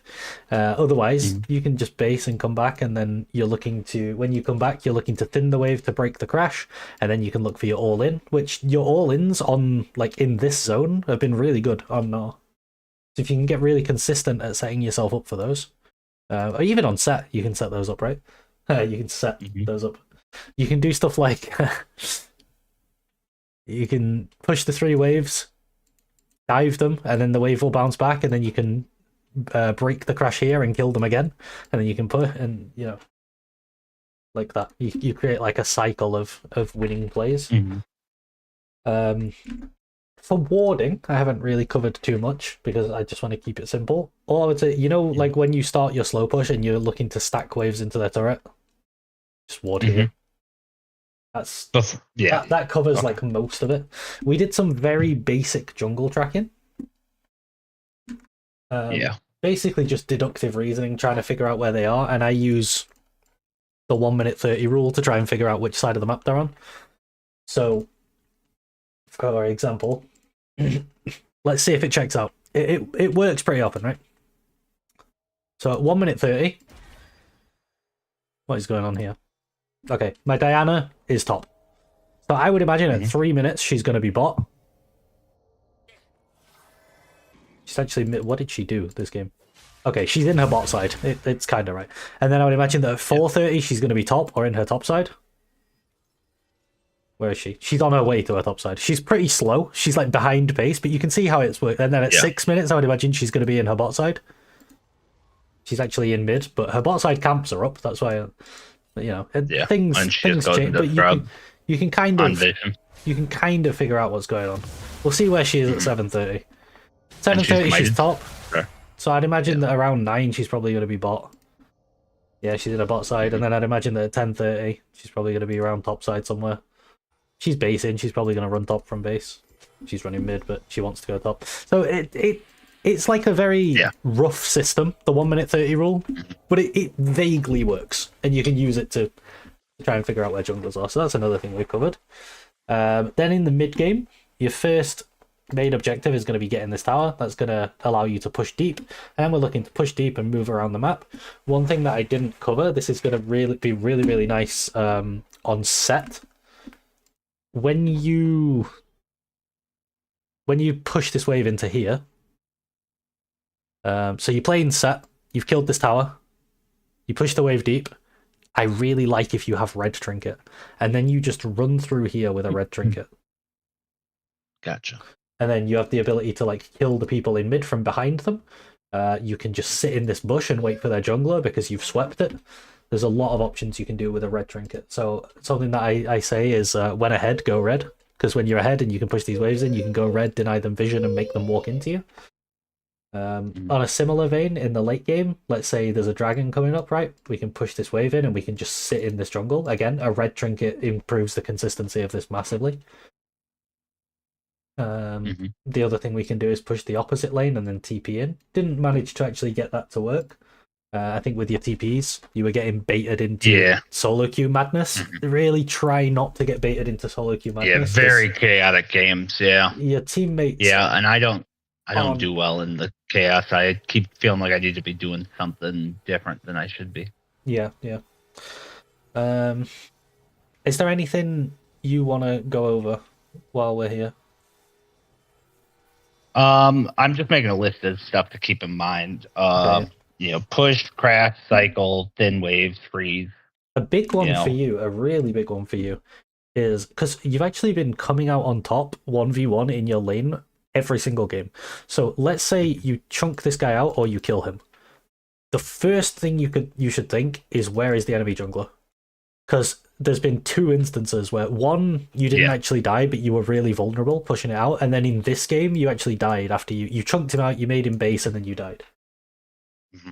So you need to get that as like one of your first things in your head, because you're putting yourself in good positions, but then you're just missing one little step and losing it.